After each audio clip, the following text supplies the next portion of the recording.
Richard, whenever you're ready. Okay. Well, the meeting looks like it's called to order at 10:07. And good morning, everybody. Welcome, board members and audience at home attending via Zoom to the Industrial Hemp Advisory Board meeting. Meetings of the Industrial Hemp Advisory Board are open to the public and comply with the Bagley-Keenly Open Meeting Act. This act allows for public comment on all agenda items. Audience members may address the board following each agenda item. All speakers from the audience are limited to 3 minutes. Are there any members of the audience that require accommodations to participate in this meeting? Please use the raise hand feature on the Zoom application or send a message to Industrial Hemp if you have accommodations to participate in this meeting. Roll call and introductions. We will begin by conducting roll call for board members. When called upon, please provide a brief introduction for the audience participating on Zoom. Emma Aronson.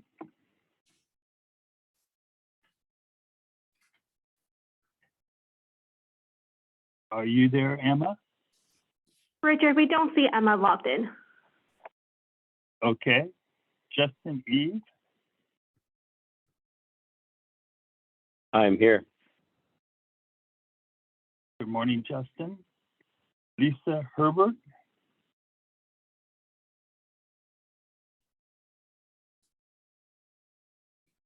Hold on. Good morning, everybody. Lisa Herbert, Sutter County Agricultural Commissioner, representing agricultural commissioners in California. Thank you, Lisa. Kevin Johnson.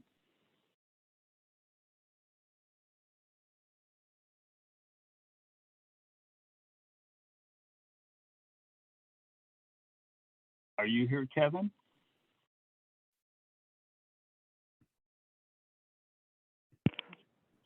Kevin Johnson here. Just having some computer issues, but I'm here representing grower from Humboldt County. Thank you, Kevin. Will Plyden, and welcome aboard, Will. Will Kleiden here. Thank you, Will. Thank you. Jack Norton. Jack Norton here, hemp cultivator, Alameda County, Contra Costa County, and San Joaquin County. Thank you, Jack. Rob Priscilla. Yeah, Rob Porcello here, representing finished product manufacturers. I'm in Fresno County. Thank you, Rob. Vanessa Ramirez.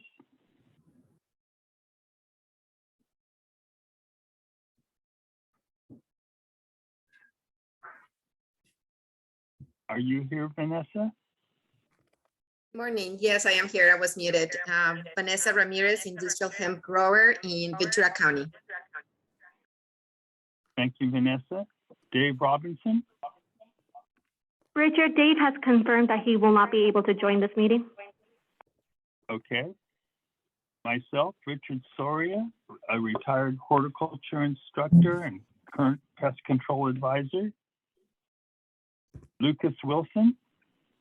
Yeah, Luke Wilson here, farmer, processor, Butte and Sutter counties. Thank you, Lucas. Each board member should have received an email with all the handouts for today's meeting. Copies of the agenda and all handouts are available at the I Have Meeting information website. And handouts will be brought up via Zoom as they are discussed. The topics of discussion for this meeting are street program activities update, report on budget and registration, report on rules and regulations, report on legislative updates, overview of county hemp ordinances, election of board officers. Are there any requests for corrections or changes to the agenda order? As a reminder, the program asks that all board members check the current board member list posted on the CDFA Industrial Hemp webpage for any needed corrections. During the board meeting, all board members will not be muted by the program to allow for full participation. To minimize background noise, please make sure to personally mute yourself during the meeting when you are not talking. There is one break scheduled on this agenda, and we will take a break approximately every hour as needed or requested. A quick note on public comments. We will have opportunities for public comments throughout the meeting, as well as an opportunity for general comments at the end. For comments during an agenda item or pending board motion, please keep comments pertinent to the item or motion. At the end of the meeting, we will have opportunity for additional comments, both related to the meeting and for items not on the agenda. We request all individuals who would like to comment on an agenda item to use the raise hand feature in Zoom. We also request for each speaker to state their name and affiliation before commenting.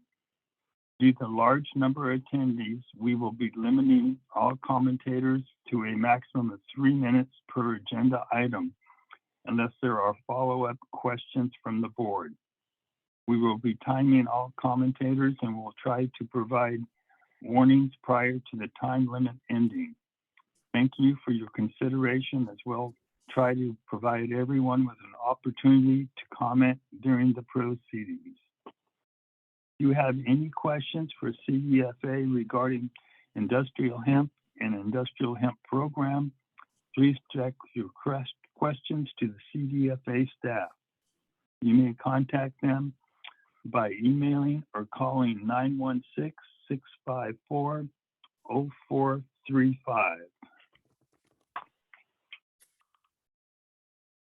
So now we're going to proceed to a brief program activities update.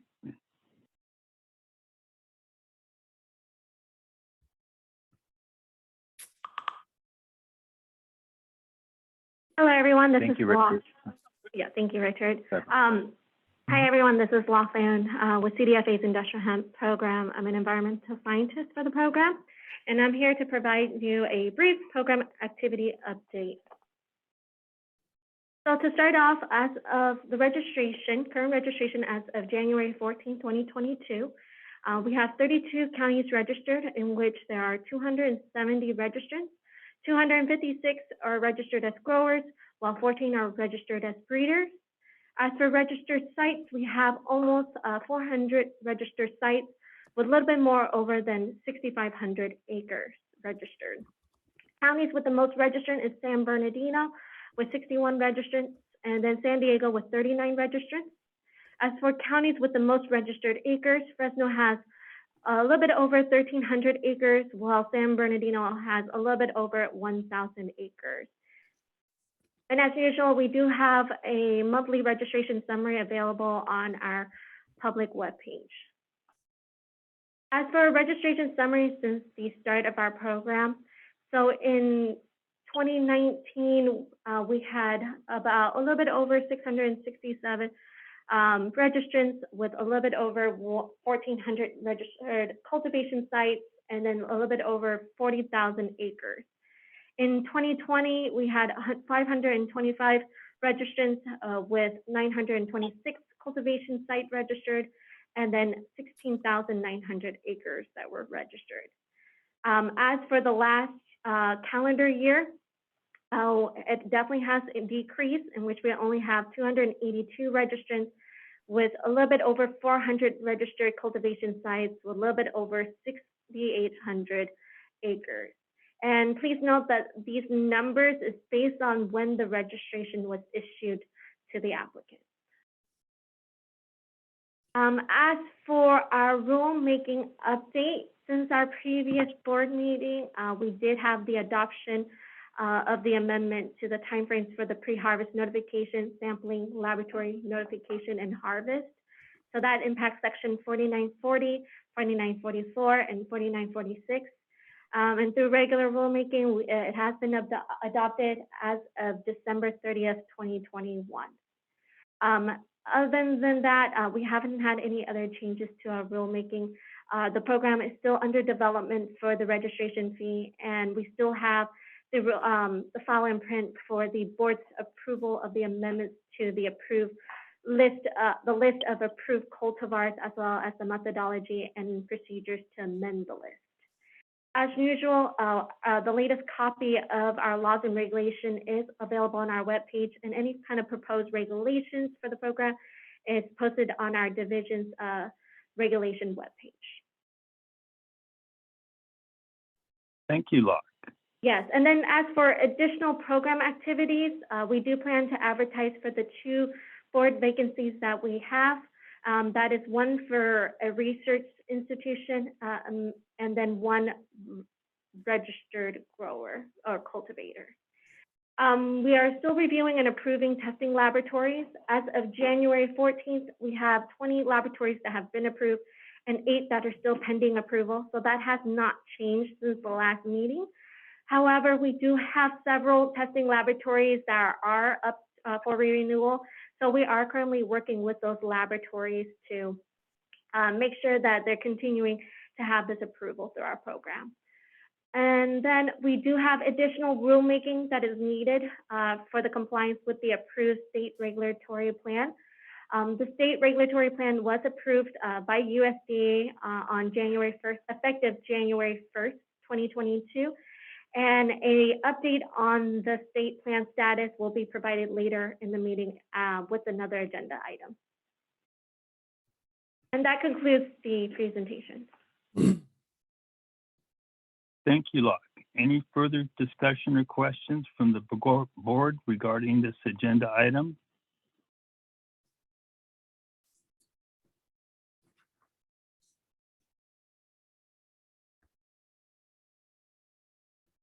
Any public comments on this agenda item?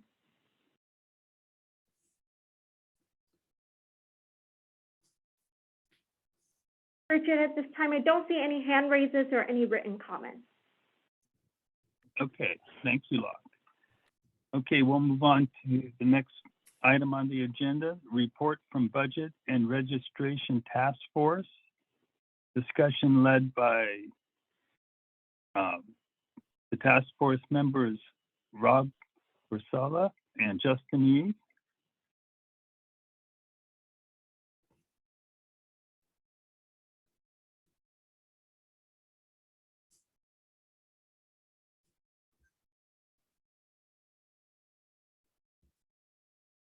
Justin, you unmuted. I'm gonna let you do this presentation. Yeah, sure, no problem. Yeah, I'm unmuted. So okay, so Rob and Justin, I mean, go ahead. This is Josh Kress. So we do have a brief presentation and updated figures. It's the same presentation that was from the last meeting, just with moderately updated figures. If you want us to go through that, or if you want to go ahead and go through yours first, either way, it's fine. Well, what I'd like you to do is go ahead, whatever this presentation is, if you guys want to go through that and update it. We really don't have a new presentation. We have some questions for staff about some budget things that we'd like to address, and potentially maybe that'll be better done offline in a scheduled meeting. But if you'd like to go through the presentation, maybe we can ask a few questions or propose a few questions for staff to work on so we can prepare for a meeting. Sure, that'd be fine. So staff went ahead and prepared the budget update that we've got here. Again, I think most of the figures really are the same. It's the same slides and the same figures from the last meeting. I think they just did a couple of minor updates on information that's come through over the last month. So staff, if you want to go ahead and go to the next slide. So again, these are the registration fees collected. So my understanding, I believe, is that the only change here is that the the revenue has been updated for the current fiscal year. So we did receive a little bit of revenue during the last month or so. And so that would be brought up to date. Otherwise, these figures are the same as the previous meeting. And then on the next slide, regarding the fund condition, again, it would be the same information. So none of the expenditure figures have been edited at this point, but the revenue, there would have been any changes to revenue or any updates to expenditure. Staff have gone through and made updates, but I believe this is more or less the same slide as from the last meeting. And I believe that's all the updates that we have at this time. So again, it's the same information we've been presenting. Thanks for that, Josh. I appreciate you guys preparing that and staff. Rob, I don't know if there's anything specific items that you wanted to address, or if you want me to just lead into the questions that we came up with. Yeah, go ahead and take that, Justin. Okay, great. And so we're going to propose these questions and maybe direct staff to prepare some information, so then we can continue a conversation offline and have a scheduled specific committee meeting about the budget, so we can prepare something for the public in a reporting. And so the first thing that we really wanted to discuss, I mean, obviously running in the red and the way that the budgets are being developed, it seems like we have a timeline over the next few months. Probably, I think the state budget needs to be approved sometime in June. And what we'd like to do is find out more about the budget planning process. Specifically, it looked like there was a BCP, which is a budget change proposal requested by you, Josh, for this upcoming fiscal budget plan for the state. And we wanted to know about that process and how that process is being determined, and specific, you know, what are those budget change proposals being requested for? And I'm not expecting you to go into detail right now, but if we could direct staff to prepare that information, those answers as to how budget change proposals are determined specific to the program. Is this person over here is requesting money for specific reason, and then specific to the budget change proposal that has already been made, and any other ones that you are either planning to submit this year, or things that you are planning beyond this fiscal budget plan, what those are and the reasoning behind those.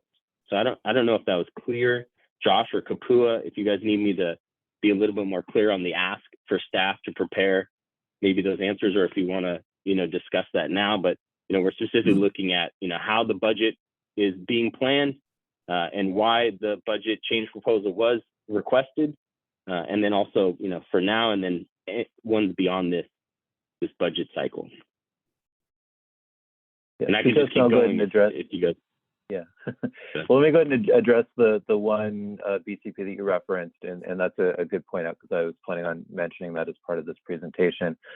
We do have, so as part of Assembly Bill 45, I don't know if you noticed in the analyses that were provided, but as that bill was going through, the department determined that we would need some additional resources to assist with our end of the implementation of that bill. And so that BCP is directly correlated to the analysis of AB 45 and the department's need. The department believes that we need the additional position, a generally funded position, to support the activities that are required for the department as part of implementation of AB 45. And so if you read through the BCP itself, or the analyses that were done previously on that bill, it's related directly to that. And so, yeah, that hopefully is self-explanatory within the BCP itself, but if that's something that the committee would like to discuss more offline, we're happy to do so. Otherwise, yeah, we can certainly prepare and work with the committee, or work with the two of you on providing additional information on that process and helping fill in the gaps for you. Definitely. Yeah, no, we would like more information about that BCP, specifically how the funds are going to be used and how that process was determined. You're saying that it was an analysis from AB 45. If we could also direct staff to provide that analysis to us, is that a document that we could have to review to understand how the determination was made around the AB 45 analysis? So there's information in the bill analyses that are posted on the legislature's website that would likely be referenced in there, but the assessment of the need is written out in the BCP itself. So I don't think there would be any concerns there as far. I think that should answer your questions, but if you do have additional questions, we can go through those. Yeah, if there's something specific in the legislative analysis that you guys are operating off of that pretense, if you could excerpt that and provide that to us of where you're referencing that, and then yeah, we'll take a closer look at the BCP and maybe ask some questions in that committee meeting. That would be great if you could prepare those two pieces specifically around that budget piece. Thank you for that. The other thing on budget that we had a question about that we'd like to prepare for a committee meeting would be the fact that I believe there's a monthly budget reporting. I see that these are line item, kind of bottom line figures that you guys put in this presentation. And from my understanding, internally, there is monthly budget reporting that happens, maybe a little bit more detailed from the program. And I was wondering, is that something that's available? And could we obtain a copy of that for review so we can discuss that more in a committee meeting?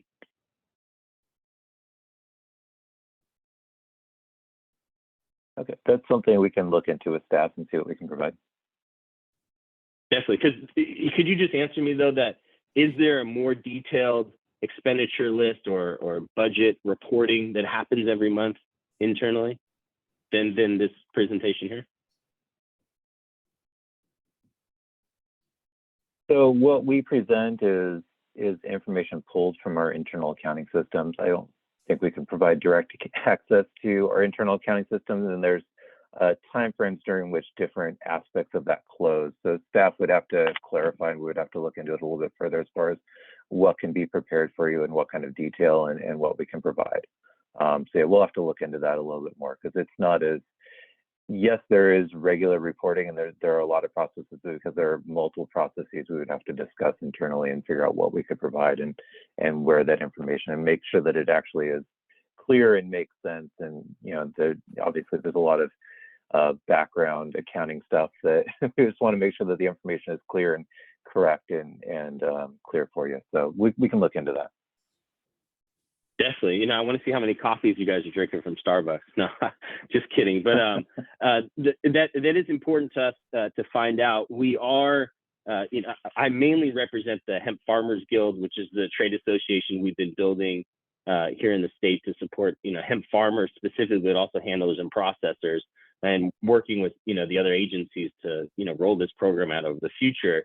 And we're looking at this as though the farmers are 100% funding this. Obviously, we're in the hole, but it's paid on the back of registration. So a lot of the questions that you're hearing are concerns from the industry of how the money is actually being, you know, invested and spent into the program. And our goal is to be able to take a closer analysis of that so we can see how we can structure this thing in the future to bring more funding or getting, you know, legislature to be able to kind of alleviate some of that pressure through budgetary changes that they could do.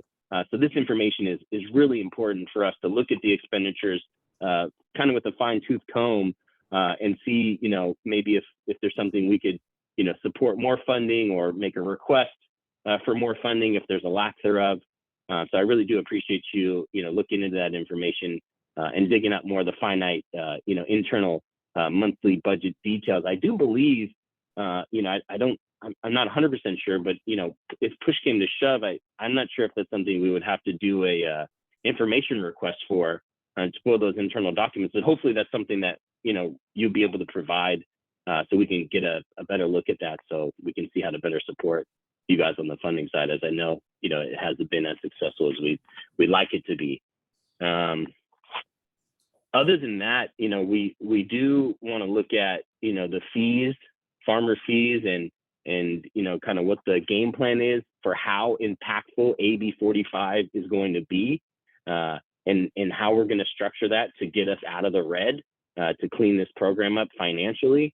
And so if we could get those few pieces, the AB 45 analysis, the information about the BCPs, and then also internal monthly budget information, then we'll be able to prepare and have a better conversation in the committee meeting and be able to present something more in public and maybe come up with some sort of strategy here, how we're getting this out of the red. So thank you for taking the time to answer those questions. And I don't know, Rob, unless you have something more specifically, but I think that was kind of the questions and some items that we wanted to bring up to direct staff so we could prepare better for an external meeting. And I'll reach out with Rob to schedule that committee meeting offline. Thank you. Yeah, Justin, you pretty much covered all the notes we had on that. So thanks for taking the lead with that. And you've been really pulling the lion's share of weight on that. And I appreciate it considering my prior obligations and business obligations that I have. So thanks for presenting that. Of course, glad to do it. The only way we're going to get anywhere is collaboration and communication.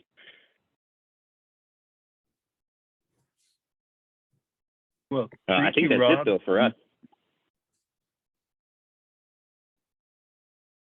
Thank you, Rob and Justin. Do we have any further discussion or questions from the board regarding this agenda item?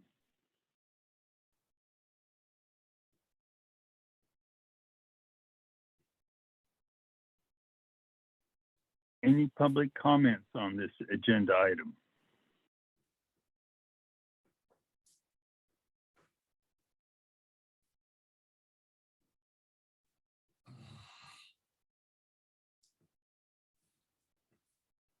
Hi, Richard. I Okay. don't see any hand raises or any written comments.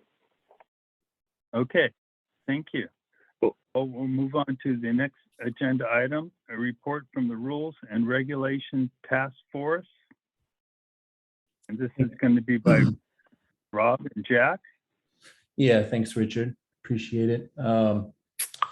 So since the last meeting, around the time of the last meeting, the California State Plan was approved and released to us. So that brings a lot of questions, and we've had about a month to review the plan. And so in light of the plan, I'd like to talk about the potential action items we've identified and discuss whether they've been addressed in the plan and some procedural questions as well that I think the state plan brings up. So regarding those topics, myself and other board members have brought up in the past. For example, the pre-harvest notification and sampling timeframe. We had discussed potentially removing the pre-harvest report requirement and 11-day timing requirement, where the current language says samples shall be collected no more than 11 calendar days prior to the anticipated harvest date. And we believe simply having a sample request form that is dealt with at the local level can ensure that samples are collected in a timely manner and that it does not necessarily need to be in state law. Now that the state plan is out, I have a question that I think all of us would like to understand what the process would be for changing language that is already established now in the state plan. So staff, if you know this, what does the process look like to recommend regulatory and state plan language changes? So this is Josh. I'll go ahead and take that question and we can discuss very quickly, kind of high level on what that would look like. So at this point, CDFA is looking, as previously mentioned, CDFA is planning on moving forward with the plan and continuing our plan to implement that. However, the particulars of it and the regulations themselves, we anticipate that the board and the industry are going to want or need changes. This is a continuing changing regulatory environment, to continuing to change industry and continuing to grow and evolve. And so we anticipate that there will be changes that will need to be made. So the first step for any of those changes likely will be a conversation as part of this agenda item on board meetings and a recommendation from the Industrial Hemp Advisory Board to the Secretary to make a change to the either existing or proposed regulations. And then if CDFA moves forward on that, we would move forward with rulemaking to implement that via regulation, when we would also need to seek approval from USDA. And so what we would likely do, and I guess this is my personal thoughts on this, is that after the board makes its recommendation, we would reach out to USDA to discuss that and make sure that there are no concerns with us moving forward, and get kind of an informal review of any proposed changes to language prior to starting rulemaking, because we would not want USDA to disapprove or come back with any changes after we've already started that process. But ideally, we would reach out and work with them informally prior to starting the rulemaking process.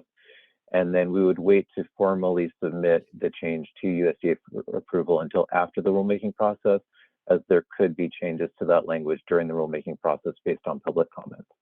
And so we would go through the rulemaking process, and then when we submit the final rulemaking package, we would also submit formally to USDA for approval. USDA has been very responsive in our requests and has been willing to work with us, and we anticipate that continuing. And so I guess this is my personal thought, is that would be the most straightforward path forward on any of these. But we do anticipate that that's going to continue, not just this year, but obviously in the years to come as well. The industry is going to continue to evolve, and we're going to continue to, need to make adjustments and try to make the program more efficient, more effective. So hopefully that answered your question, Jack. Yeah, that did. Thank you. It's good to know there's still, path forward for submitting change recommendations, even at this point with the state plan enacted. So understanding that moving forward, I think we'll have a process for debating and recommending changes to the secretary. So regarding the second item of sample preparation, the state plan actually fixed this problem. We had previously brought up a concern about inconsistencies of removing non-flower components from a sample, but the approved state plan does not include this step and is now consistent with USDA, which is what we would have been seeking. So this item will remove from the agenda moving forward. Glad to see this one's been fixed. Then moving forward to section 4950, abatement and enforcement. The California approved state plan states that a remediation plan may be proposed in the future. Is this something that CDFA has a plan for, or can I recommend a remediation plan, staff? I could provide a little bit of background, and staff can correct me if I'm wrong. This is an issue that's been discussed with the board in the past. We do not have any particular remediation processes that we are looking at proposing at this time. So if that's something that the board would like to discuss and make recommendations, that would be up to the board. But no, we do not have anything in particular, and that's something that we'd be looking for feedback from the board, from this panel of subject matter experts on possible path forward on that. That's great. Well, I believe we should definitely prepare and propose that. So if Richard approves, that'd be something we could explore on this subcommittee and bring back for debate to the group. Sounds good, Jack. Fantastic. Thanks, Richard.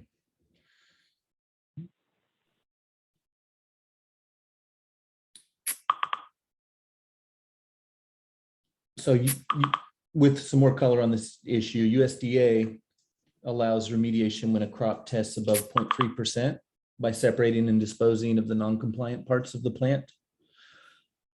And it seems that we could mirror the USDA language, maybe have some similar language that allows flexibility so that we could capture the best alternatives, the best remediation alternatives available to us under USDA language.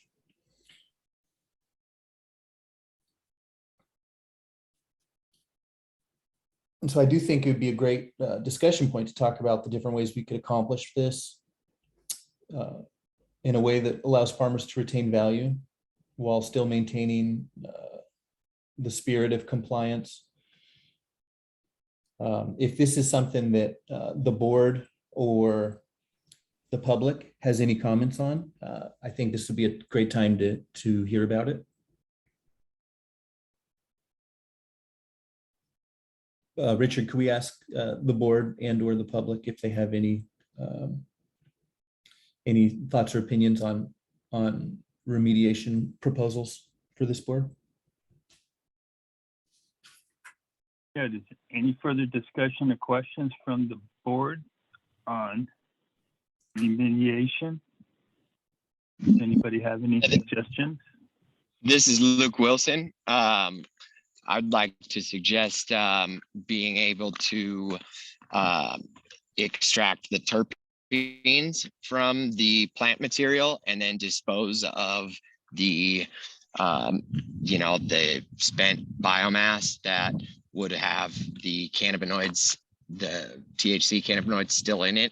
And so we could capture terpenes, from a crop that may go hot. And, by disposing of the plant material after a steam extraction, the cannabinoids will be left in that spent biomass. That's a way to capture some value of that plant. That would be my suggestion. Yeah, thank you, Luke.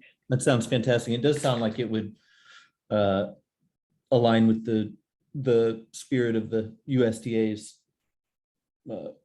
definition of remediation, that it can occur by separating and destroying non-compliant parts of the plant. That does sound like that'll work. Does any other members of the board have any comment?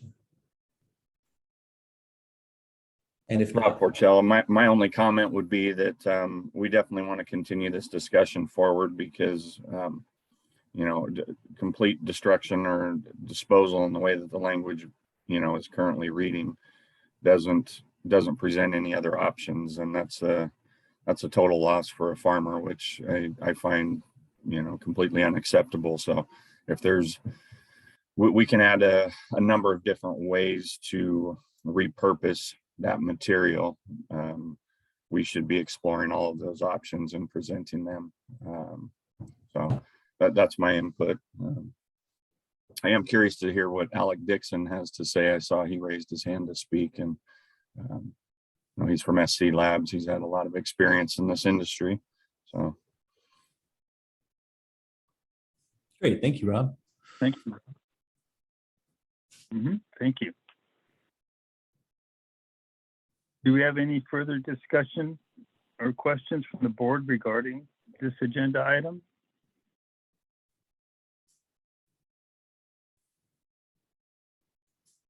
Do we have any public comment? Yeah. This is Justin Eve with the Hemp Farmers Guild. And I just wanted to ask about the process for the state plan.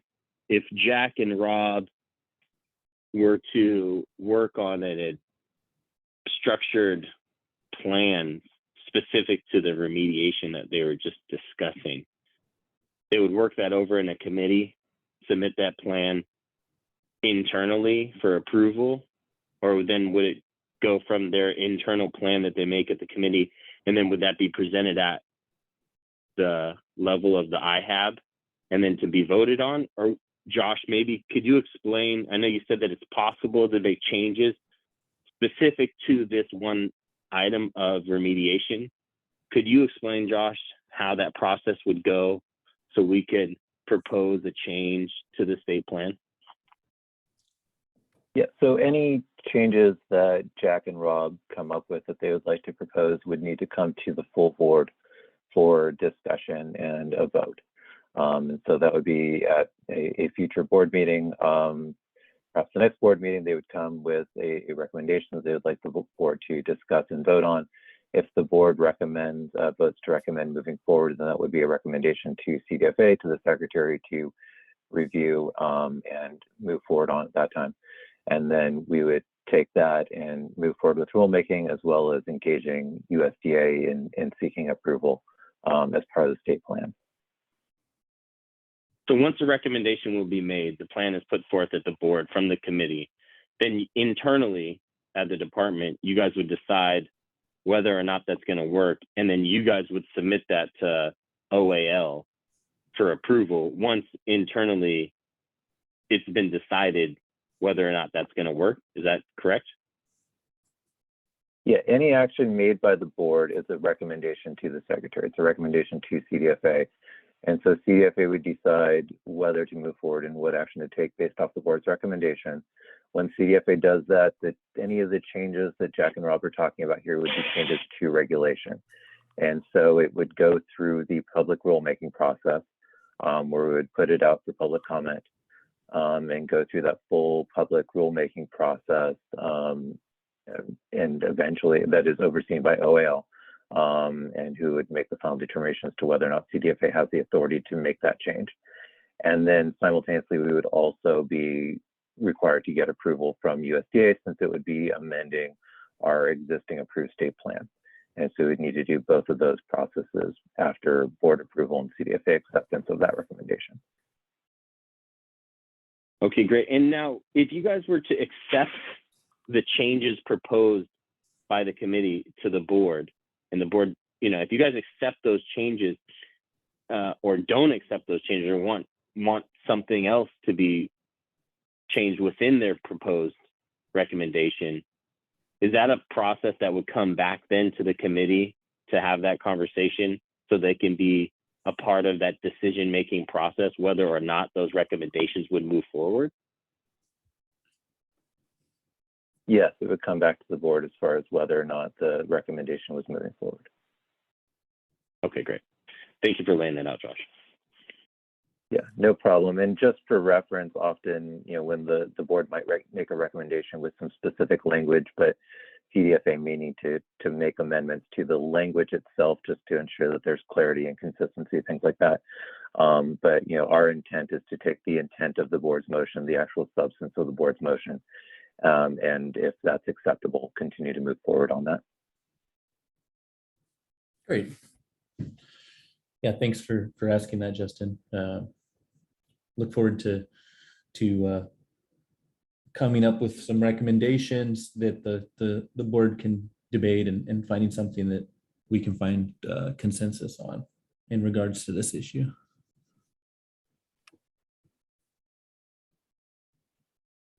Thank you, Jeff. Do we have any more questions from the board regarding this agenda item? Yes, I do. This is Vanessa.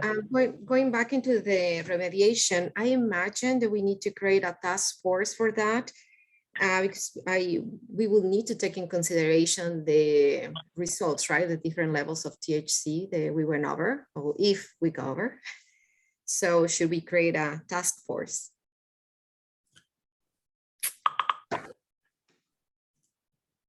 I was imagining that was part of the Rules and Regulations Subcommittee, but if we need another task force, I'd be open to that. One recommendation, and Vanessa, I didn't mean to cut you off if you weren't finished asking those questions there. No, I'm done. In any case, you're good. Okay. One recommendation that we'd like to put forward, and maybe we could discuss now as a board, is that I believe there's these things called workshops that the department could put on specifically about the state plan. And I know, Vanessa, you called it a task force, but the committees can be added, like 3 members can be added to the committees. What's going to happen is the department would just have to notice those meetings because anytime, and please correct me, department, if I'm wrong about this, but anytime there's more than 2 of us communicating, the notice has to be created. And so maybe what it would be is that we add you to the committee if you want to work on that, or we propose that the department does a workshop that could be public and the board members around the state plan.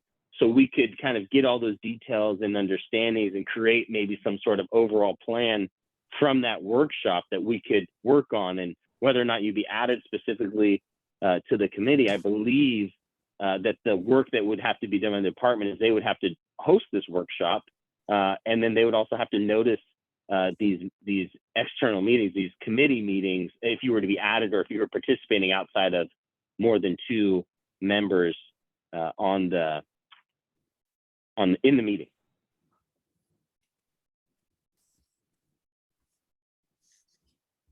Well, I'm definitely, I am up for whatever is more practical and more efficient for everyone's time and to be also being able to work through it. So what does the staff recommend? Would a workshop be better? Should we just be added to the committee? What would be the best way to go?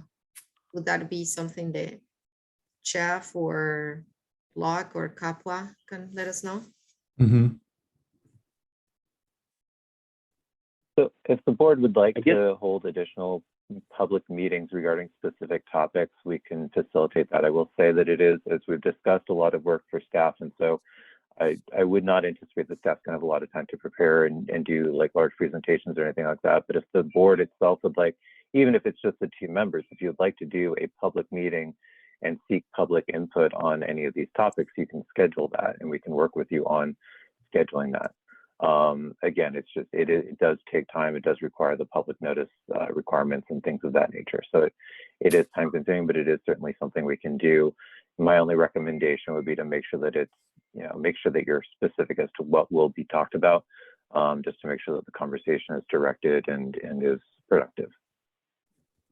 But, the intent so far from the board has been to try to move forward and allow board members to have conversations, prepare, and come back to the board generally to present and present proposals and engage the board that way. But if you would like to hold additional meetings with smaller groups and seek specific topics, or if you'd like to hold a board meeting just specific to one topic and seek public comments, those are also options on moving forward. Again, it's just the timing is going to be a concern, but otherwise the board can move forward. However, it's about what the board would like to see and how you guys feel that you're best going to be using your time and our time. Josh, is a workshop fundamentally different than a board meeting? Like you said, we could have a board meeting with one topic, or perhaps this remediation language, because it's very important, could be the one topic. Would that effectively be the same as a workshop, or?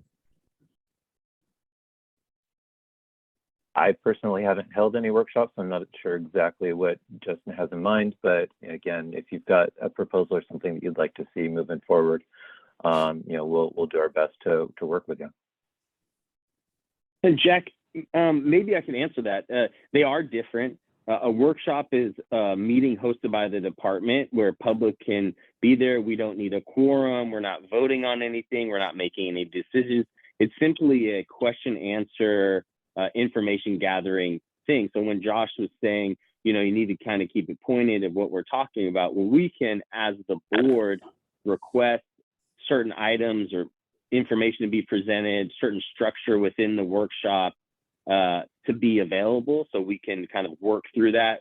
We can run that essentially as the board member or members, but essentially staff would be hosting it and participating with that workshop. But from my understanding, please department clarify, I don't think we need a quorum and we won't be able to make any decisions. It's really a Q&A situation. It's kind of like the early stage cannabis regulations where they're hosting these big public sessions. That's essentially what they are.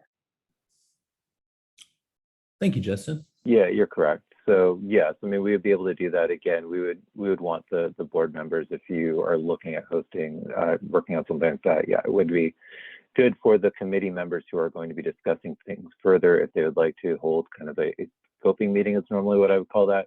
If they would like to hold a scoping meeting on a particular topic, seek that feedback, and then come back and present that to the board. More generally, I think that's fine.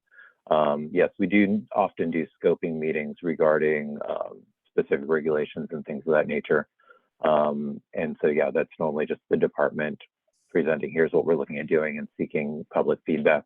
But if the committee or individual members who have been assigned by the board to look into a specific issue, if you would like to organize something like that and work with us on that, that's something we can accommodate.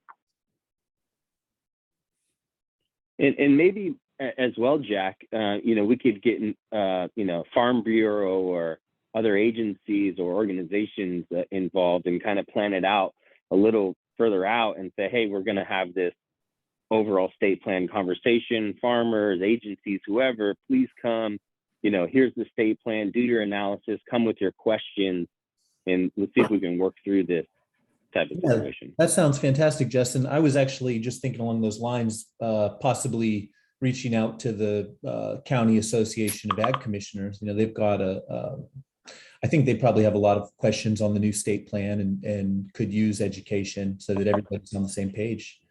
And the workshop sounds like a great format for that.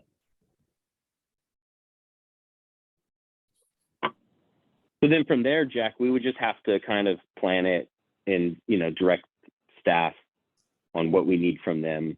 And they would have to do, proper notices, if there's going to be more than 2 of us. And I'm not sure, I'm assuming maybe staff, you could clear if there's not more than 2 board members, but it's a public workshop. Is that something that still needs to be noticed? It would not be subject to the requirements of Bagley Keene, but we would still, if it's a meeting where we want the public to be available, we still use that as our guideline for all of our meetings.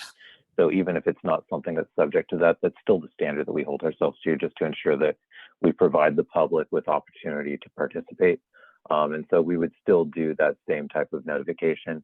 I will say if it's specifically not a board meeting and we are noticing it, that it is not a meeting of the full board, we'll just need to be very clear with the other board members that anyone who's not specifically noticed as being, say, on the committee or what have you, that they are not to participate.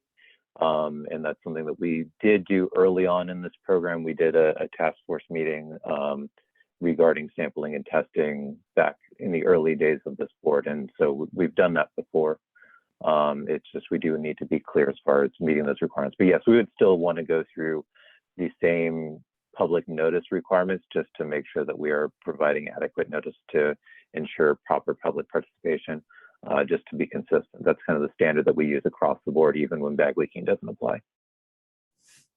And if there was a 3rd board member, you just have to notice it slightly differently and they could participate in that conversation, correct? Correct.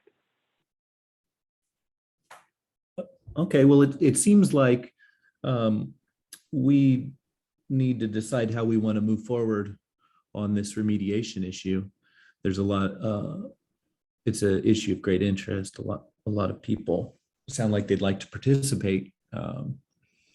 Does anybody want to propose a way that we move forward with this particular issue? Justin, would you like to propose a workshop or something?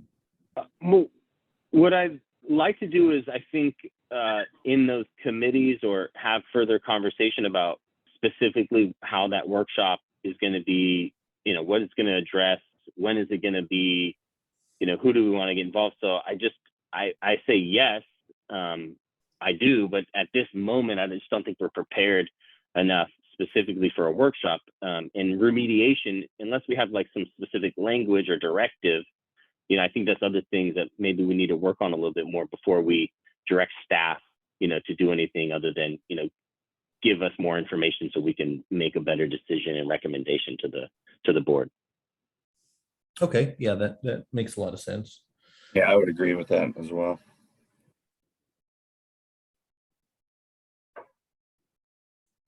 Hi, can you hear me? This is Emma Aronson. Hey, Emma. Yes. Hi, great. So I did want to just say I agree with what was just stated. I think having a workshop like this would be incredibly vital, but that we should develop the information further and the context that will be needed for people to speak who are knowledgeable about the new plan.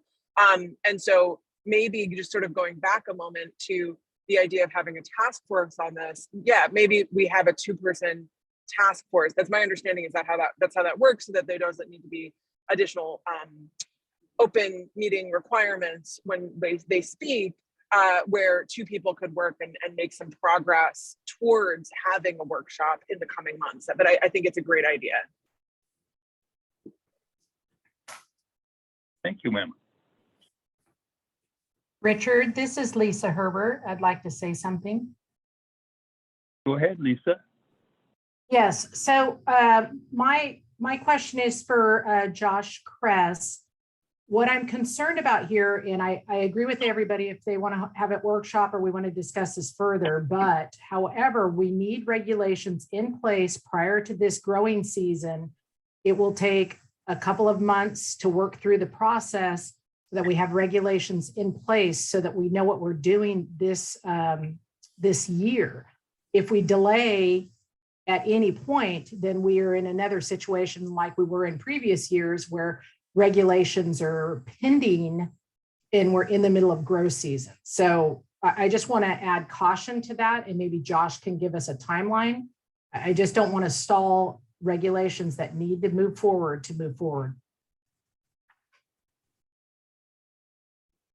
And Lisa, so your question is regarding implementation of the existing state plan that's been approved? I don't know if you're able to self-unmute. There I am. Yes, that's exactly what I'm talking about. Yeah, so CDFA is planning on moving forward with implementation of the existing state plan.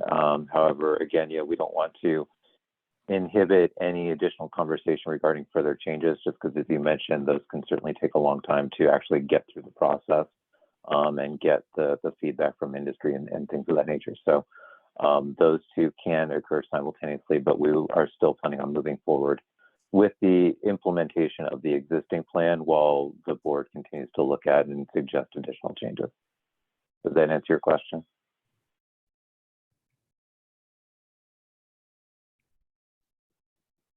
Sorry to make you unmute again.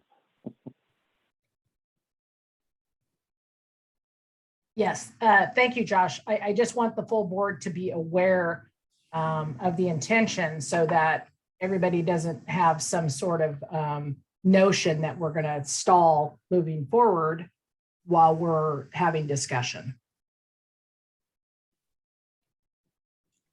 Sounds good. And I'll just remind the board, you do have a couple of members of the public with their hands raised. I don't know if you wanted to go to those, but feel free to continue with your existing conversation. And then Jack and Rob, you do still have a couple of items on this agenda item listed as well, just as a reminder. Yep, thank you. Thank you, Josh. If there's no more comments from the board, I would like to hear the public's input on this particular item. Yeah, let's hear the public input as it relates to the remediation, since that's on topic with where we're at. This is Kevin here. Can you hear me? Yeah, Kevin.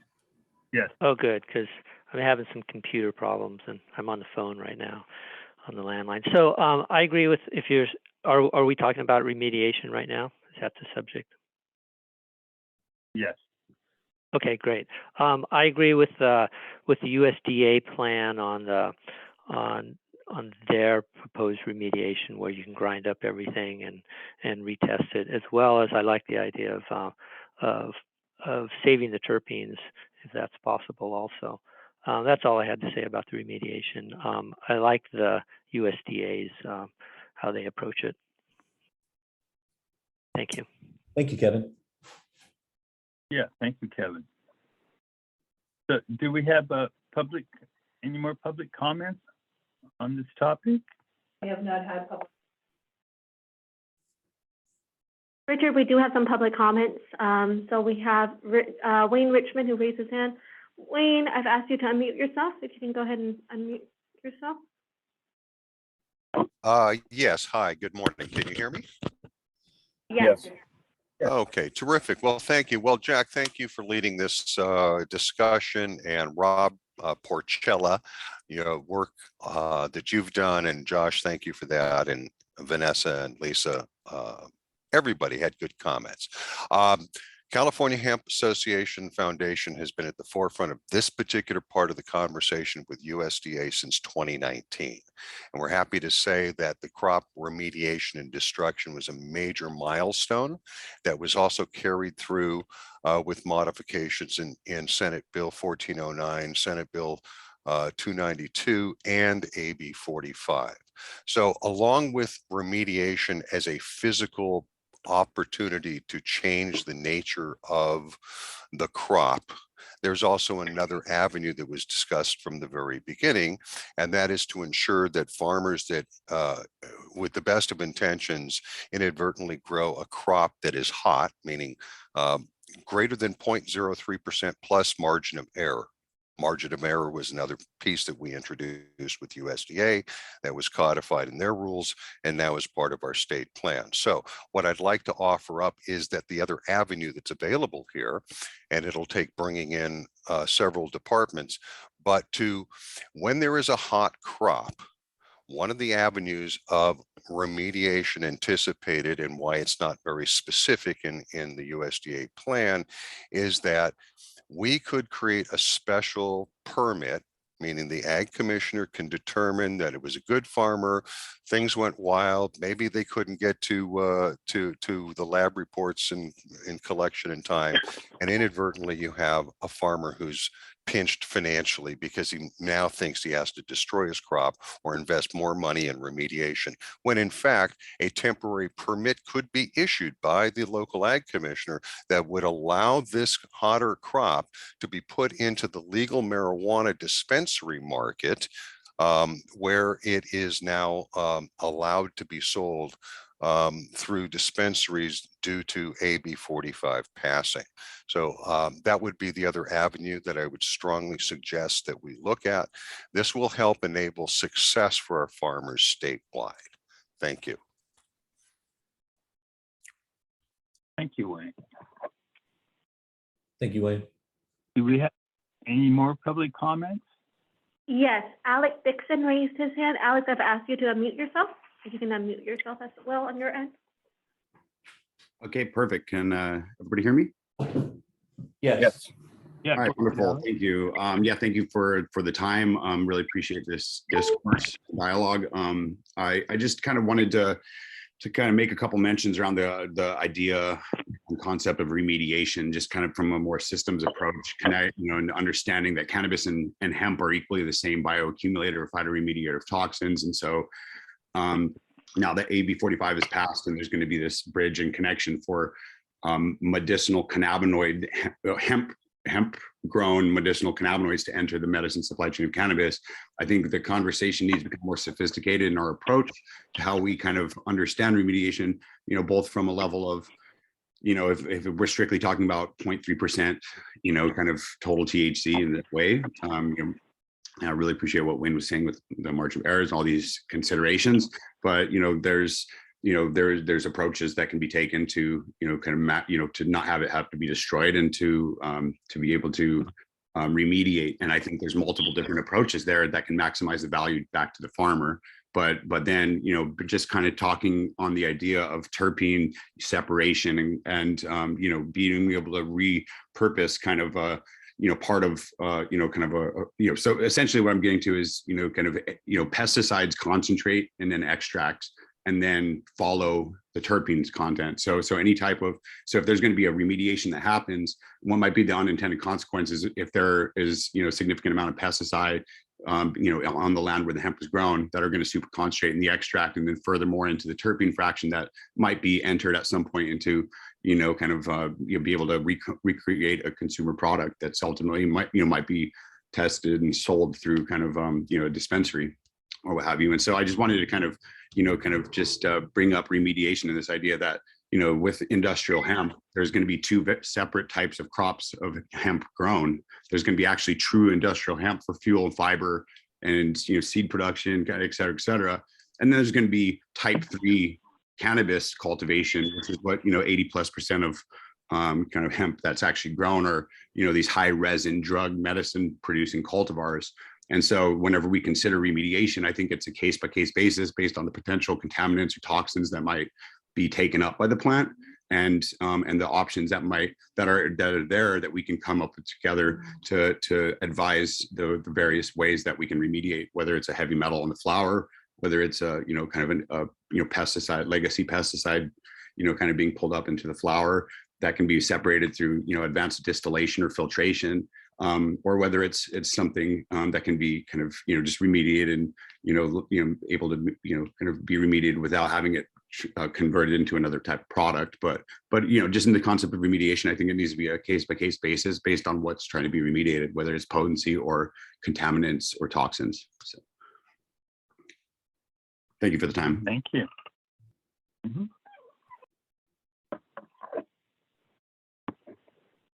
Do we have any more public comments? Yes, we do have a written comment from Carmel Ungerleader. I would like to agree with the remediate option for farmers to sell into dispensary market or to have their plants extracted for terpenes, cannabinoid stock or stock feed. Thank you. Thank you. And I don't see any other written comments or any other hand raises. Okay. Well, thank you, public. Take all that feedback into consideration. Seems like we can move on to the next issue. If we'll continue, as the Rules and Regulations Committee continue working on this remediation plan and potential language that we could bring to the board to seek their input on. What we gathered here, it seems that is USDA plus terpenes is a viable remediation plan according to the board. So then moving on, the last two issues were issues brought up by members of the board, and I have looked into them a bit and want to try to provide some feedback. Justin had brought up questions about the harvest definition before, and I don't think the state plan really clarifies things, maybe just confuses it. The definition of harvest in the state plan, Justin, as you've probably seen by now, is harvest means the collection of any portion of industrial hemp plant. Now, it seems like should be some clear exemptions to this. For example, cloning.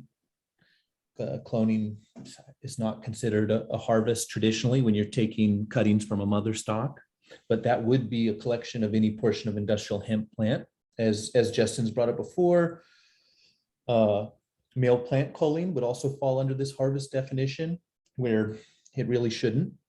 And collection for internal sampling or testing also falls into this definition, where it doesn't seem like it should. So it seems that the definition of harvest is perhaps something that the board may want to recommend changes on, although more investigation I think is warranted to understand exactly what we're doing, but it does seem like an issue that is coming up. Also, Vanessa had brought up issues around clones and planting and harvest reporting regarding cloning activities. And I did a little bit of research on this. I spoke with the county ag commissioner. I also spoke with some hemp nurseries. So for context, the county ag commissioner I spoke with hadn't personally had to deal with cloning in their county. So they haven't had to deal with the issue directly, but they did say that they believed taking cuttings did not constitute a harvest, but that the cloning activity itself would constitute a planting. And the nursery I spoke with that does a lot of hemp seed nursing, not cloning again, does have to file planting reports when seeding lots. So it seems like, to be consistent with the activities of seeds, that planting reports would be would be appropriate for cloning procedures, but not harvest reports for taking cuttings from mother stock.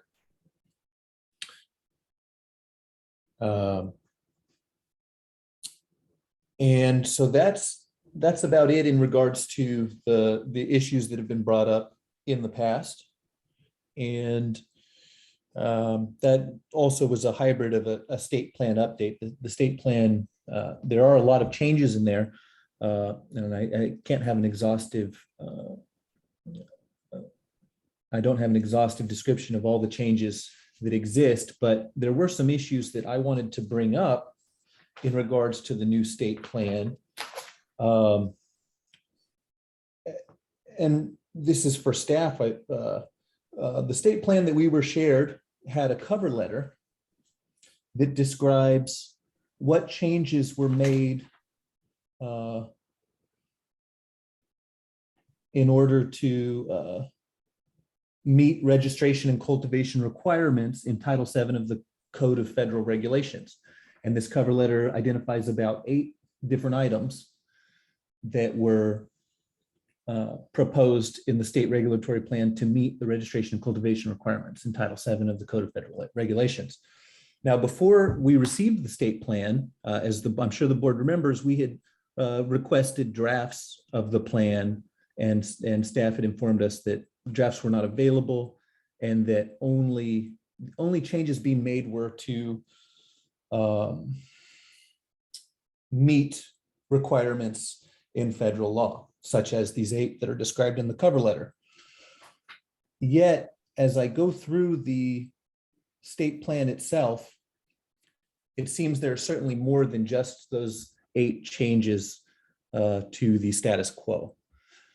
And one of them in particular, which I think is very good, but is I think an example of a rather large change that doesn't seem like it was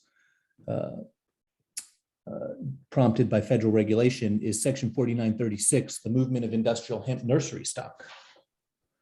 In summary, it says that hemp nursery stock must be, it provides a procedure for noticing the agricultural commissioner of where stock is going within a county or without a county, and amount of what data should be included on this transfer form, and so forth. And so I was, I guess I'm noticing that there are more changes than were required by federal regulation. And I wanted to ask staff if that was something that was maybe made as a last minute change that they weren't aware of, or am I understanding this wrong? Josh or anyone, if you have any insight into this.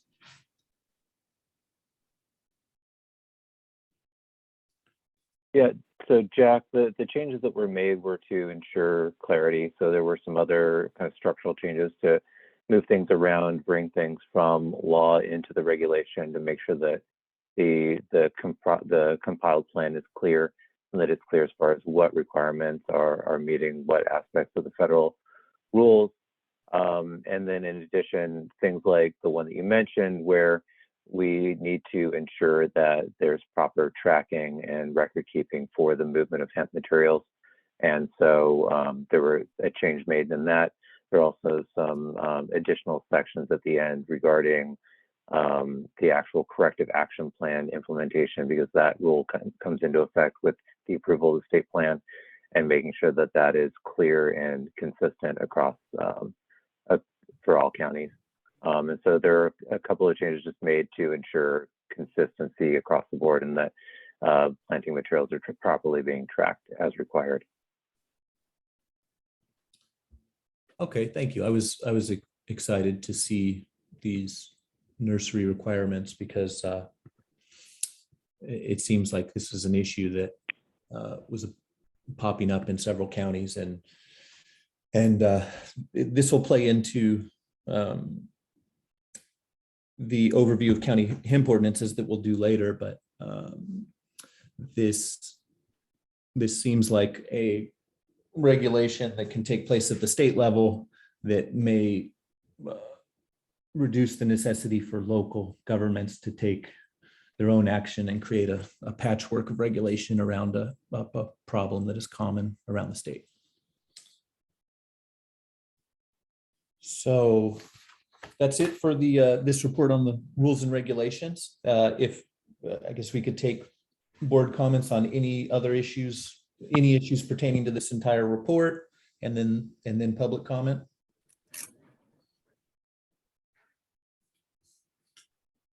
Yeah, is there any further discussion on the state plan update? Rob or Jack? No, that was it. It is mainly a hybrid. Okay. All right. Richard, Yes. this is Rob. I do have one final note with the Rules and Regs Task Force. It's become apparent to me that the time that I'm able to carve out for these committees, and since I'm on two of them, is not there, and I don't want to inhibit the forward progress of this task force. So as far as the budget committee, I'm willing to commit time to continue forward on that one, but with the rules and regs, there's a lot more involvement needed, and I'd like to dismiss myself from that committee and then put it out to the board for another member. And honestly, at the same time, I'd like to make a recommendation for Justin Eve, working with him on the budget committee. I think he's a great candidate to add to the Rules and Regs Committee. And I mean, if we put it out to any other board members as well, but my recommendation would be, after working with Justin, that he's expressed interest in it. And if, he's willing to take it over and there's no other board members in opposition to that maybe Richard, you could make that change for us. But I am going to have to remove myself from the Rules and Regs Task Force. So I just want to mention that item before we wrap this section of the discussion up. Well, thank you, Rob. Yeah, it does take a lot of work. Justin, will you be willing to be on the task force for the rules and regs? Yeah, no, I would definitely. Happy to step up there, and appreciate it, Rob. For everything that you've been doing to, help us get all this stuff done. And yeah, I would like to do that. Happy to take that position there, Richard. Yeah, Okay, Jack here. Justin.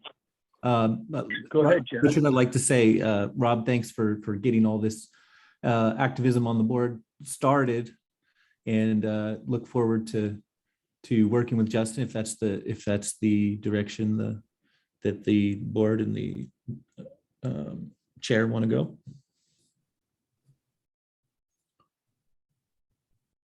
Okay, thank you, Justin and Jack.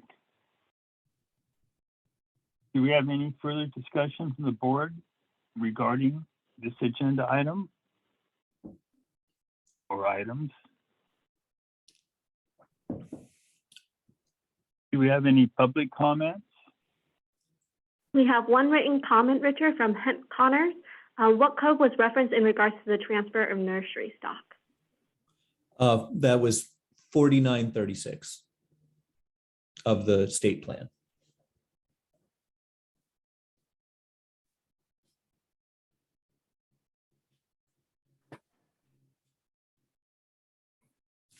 I don't see any other written comments or any hand raises, Richard. Okay. So, Richard, were you going to appoint Justin to the task force? Yes. Mm-hmm. Okay, Justin, I'll connect with you after the meeting. Look forward to it. Most definitely, yeah. I look forward to working on it. Is there anything that I need to do or currently work on, or is there anything else for the rules and regs to staff that's going on right now that I need to be aware of if I'm taking this task on here? Or just connect with Jack, and then he and I will reach out to you guys once we figure out what we're doing or where we want to go with this. Sounds good, Justin. Yeah. If you and Jack So get together. Justin, yeah, so after the board meeting, staff will reach out to any of the board members that have been assigned any tasks as part of the board to connect and see what information you need from us. And so we've done that after each meeting. We'll continue to do so. And then just to clarify before moving on to the next agenda item, are the two of you clear as far as next action items and what you're planning on working on? And is there any discussion on time frame that needs to happen right now? Action items are in particular the working on potential language for the remediation plan. From the discussion we had, basically USDA plan plus terpene extraction was what the board was interested in. The diversion to the cannabis market. It's my understanding that the AB 45 DCC told the DCC to investigate this. So I think that's far from a done deal, as it's kind of sounded like maybe the public was saying.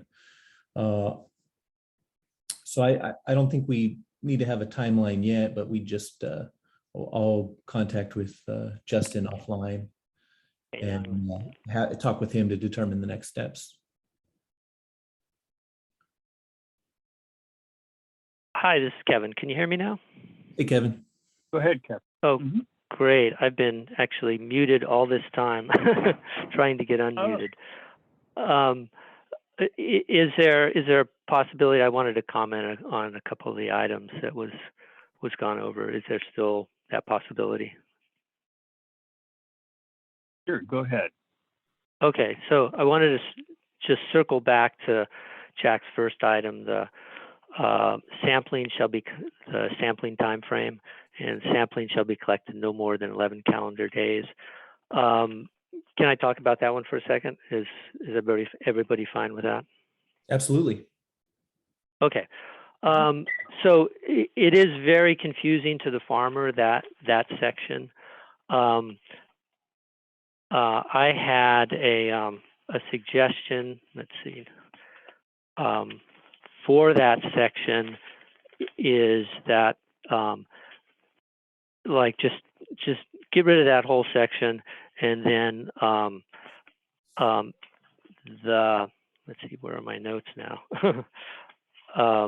The change it to submit your sample analysis request form to the department 10 days prior to your sample collection date. And so what that will do,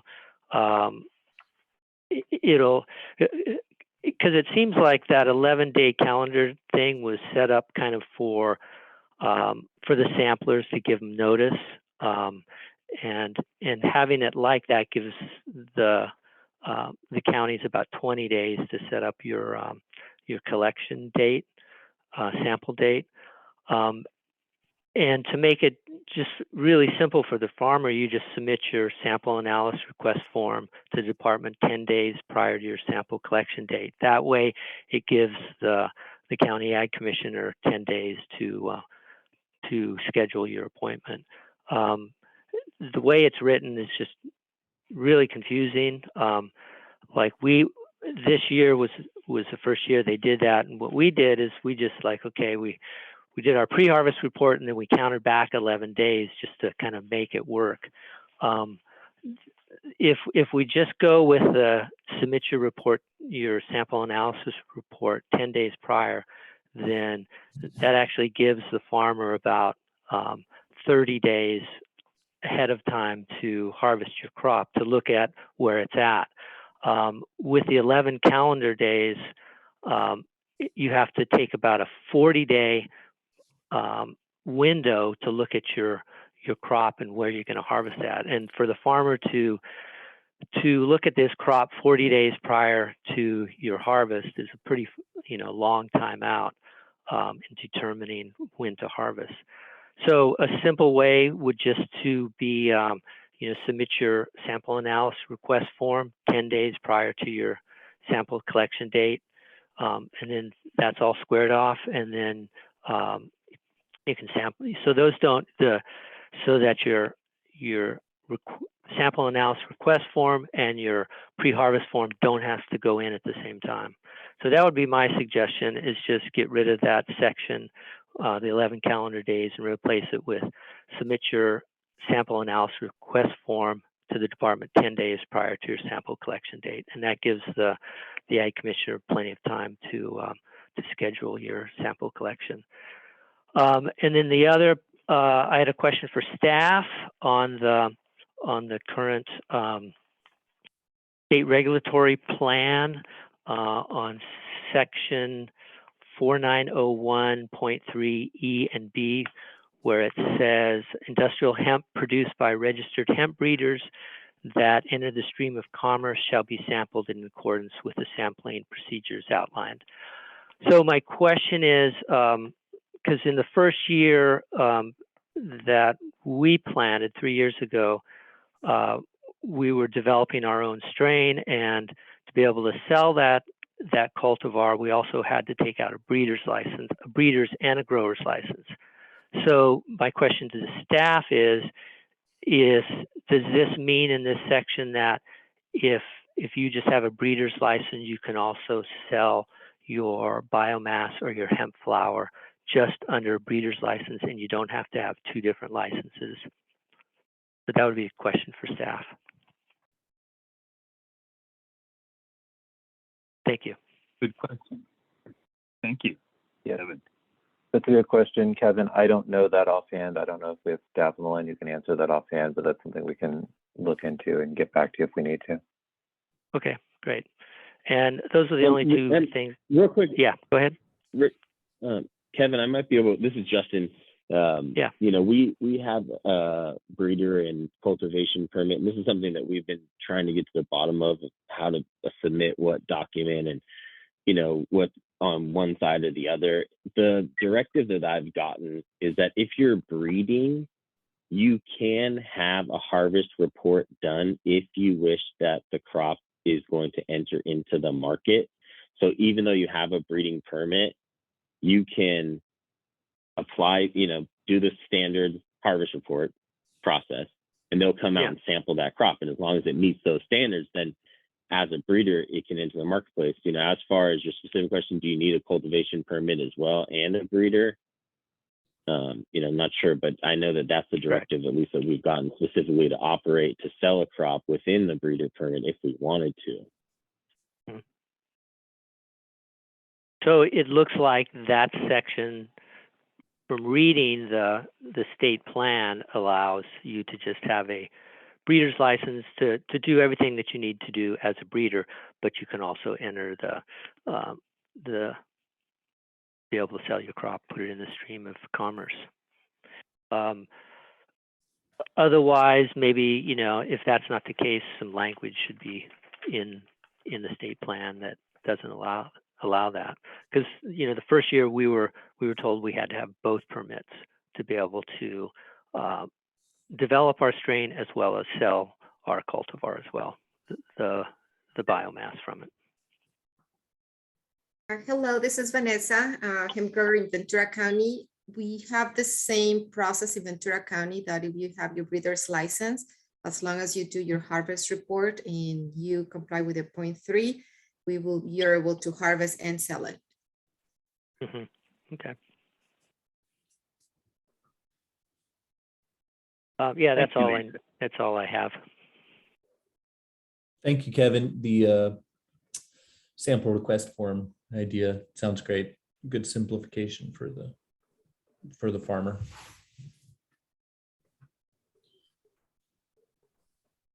Thank you. Did you have any other questions, Kevin? Yes. All right. Do you have some more questions, Kevin? No, I don't. That was fine. That's all I had. Okay. Back to this specific question. Sorry, this is Justin. I'm assuming that we can talk freely just to get this item out of the way. I just wanted to ask about, so there was a comment by a guy named Alec I don't know if he's still listening, but if he could put his information, sound like he maybe had some good ideas that he could put in writing to put forth to the board. And the only other thing that I wanted to talk about was submitting information. Like Kevin and Jack, you guys did, a great job gathering all that information. I'm not sure the process, maybe staff, if you could answer that, but if we wanted to submit documentation before for specific agenda items, so the whole board could look at what you're looking at, and also onlookers from the public be able to document, whatever information you're putting forward under reference materials that you're using for the specific items or questions. Both comments to the public, please submit your contact information and let us know who you are when you speak. And if you could submit any information or ideas that you have directly to the department to give to us, or give us your direct contact information, and the people, will reach out to you, on specific items. And then the same thing to the board too. And staff, if you could answer that question, what is the procedure? Can we do a screen share since we're on Zoom and we can kind of take over and say, hey, this is what I have, or do we need to submit those materials prior to the meeting if we want them to be shared with the board and public? So Justin, anything that's going to be presented at the board meeting should be provided to staff ahead of time, so that way we can get it onto the website or provide appropriate links within the meeting notice. So yeah, staff would work with you on getting that information ahead of time and making sure that we're able to upload it. And we'll work with you on that.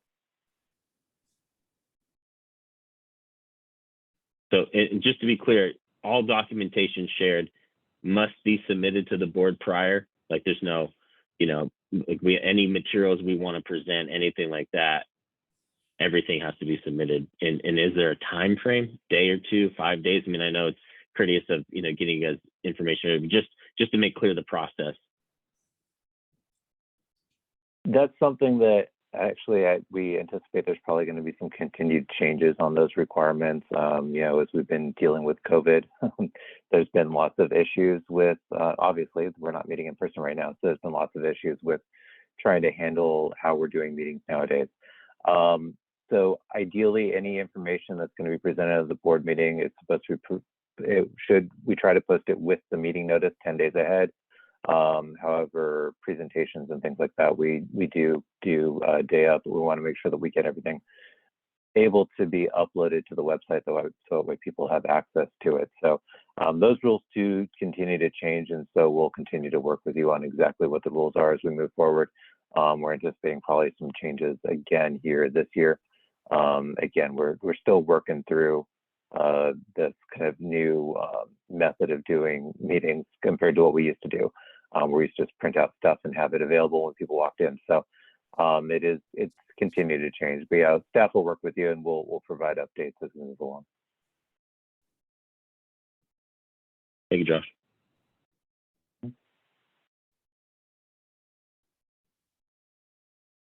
Okay, moving on. Any other public comments? We do have one public comment, Richard, from Josh Schneider. If CDFA staff understood how the rules were implemented, the counties and state would not have spent so much money, staff time on trying to explain and agree on the implementation. Part of the way to solve this problem is to consult the board before making rules so they can get input from industry representatives ahead of the rulemaking. Thank you.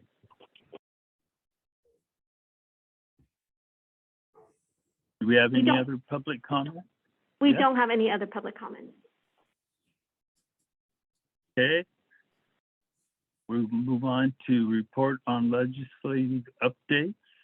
And Richard, Kevin Johnson, real quick, yes? And if it's okay with Kevin, next on the agenda, we did have a break. It would be good if we could take a 15-minute break to let staff and everybody just kind of stretch their legs for a minute and then come back. Kevin, if that's okay with you?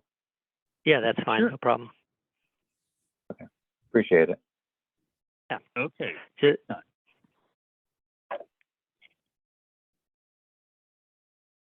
So Richard, what time do you want to come back at? It's 11:40 now. 11:40, say 12:10, but it's 11:40, say 5 minutes to 12. Sounds good to me. Is that okay? Yep. Thank you. Right.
That's about 15 minutes. Is anybody there? Kevin's here. Oh, hi, Kevin. How are you? Oh, good. Good. I'm still unmuted. That's good.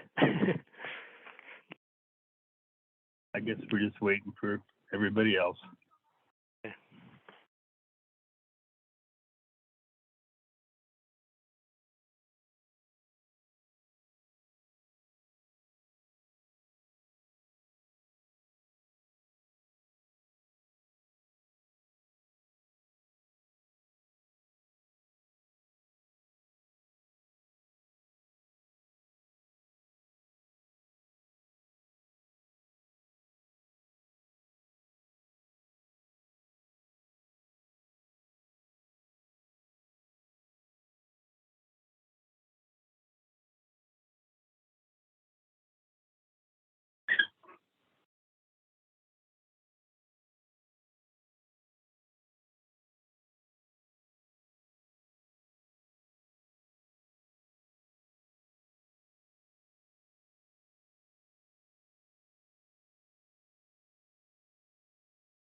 On break. Was he at home or at work? Or was he at home or work? He was at work.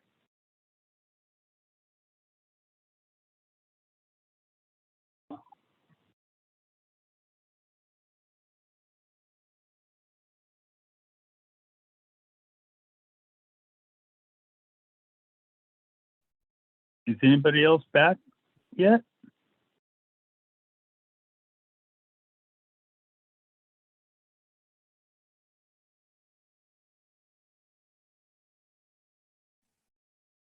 Are Hi, you Richard. still there, Kevin? We're Yeah, I'm just still waiting here. for more to come back. Hey, yeah, I'm back. I'm just muted or was muted. I'm here. This is Will Clyden.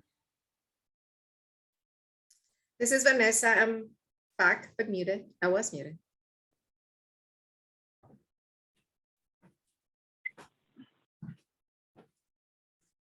This is Richard, Lisa. so whenever you want to start again. Okay. Is everybody there? I think so. Okay, we'll start with the report on legislative updates. Discussion led by Task Force Member Kevin Johnson.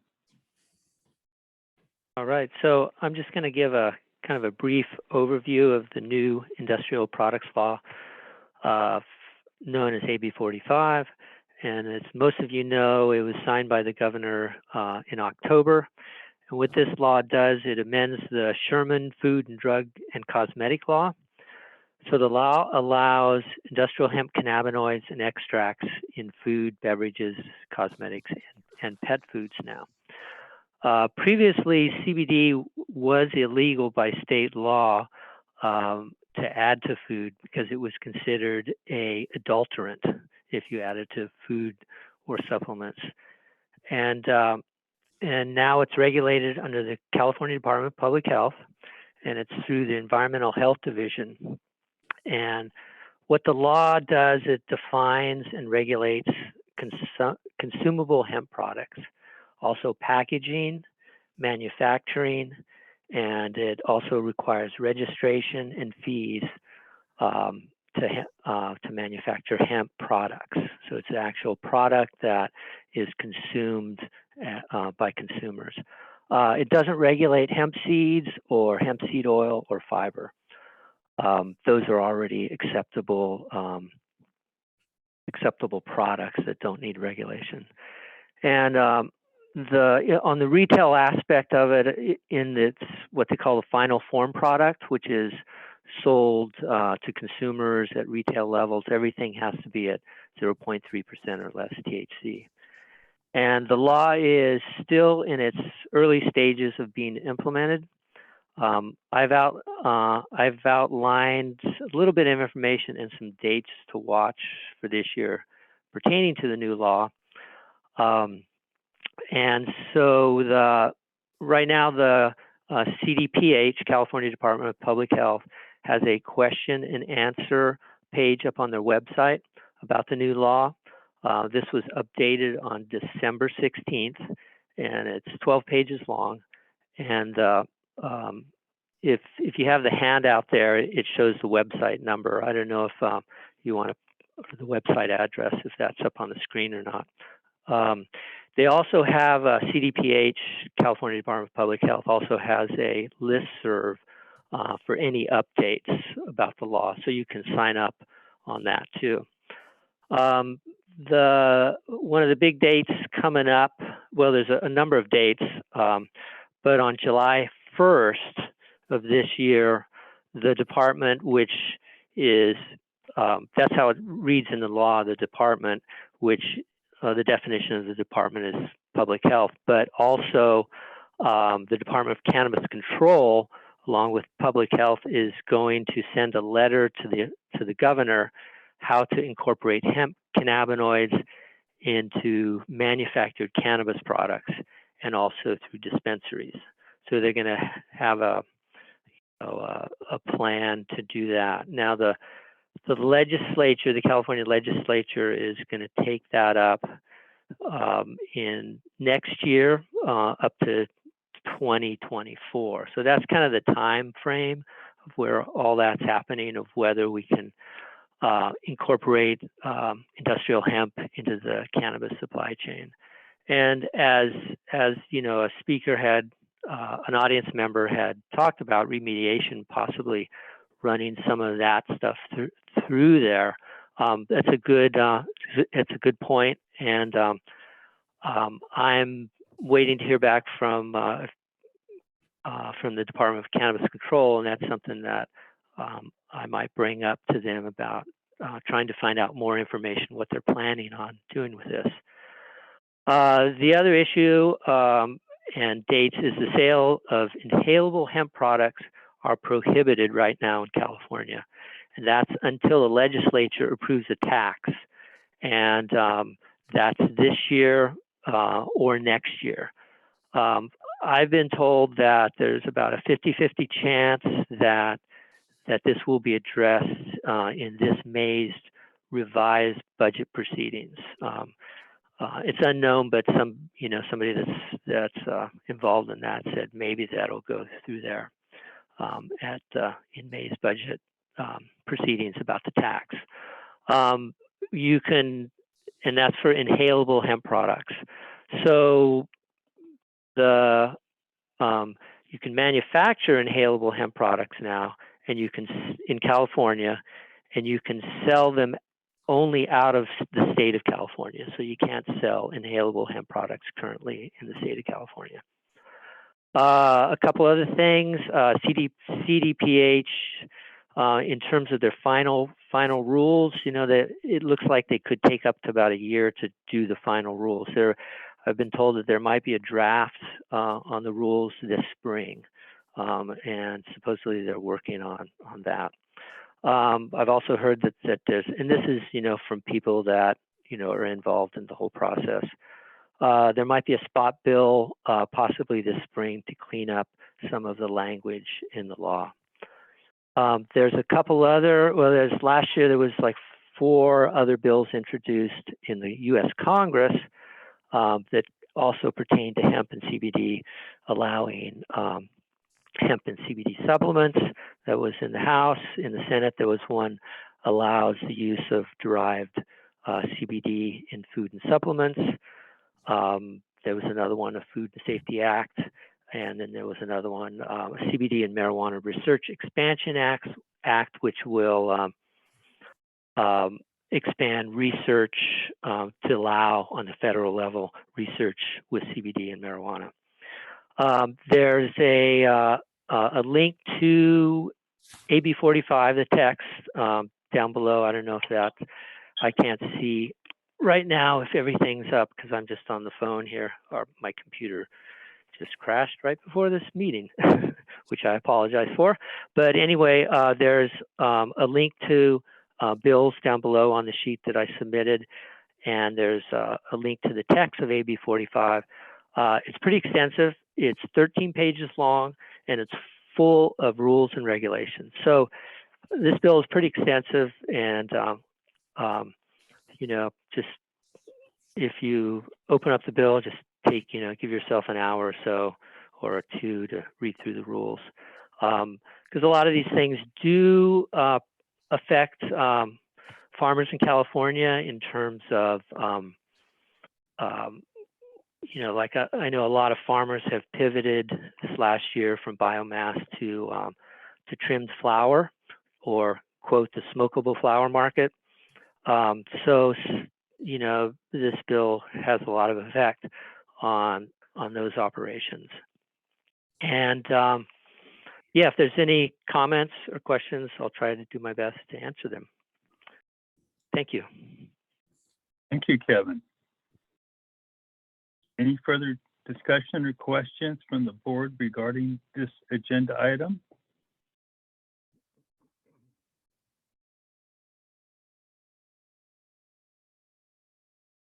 Any public comments on this agenda item? Do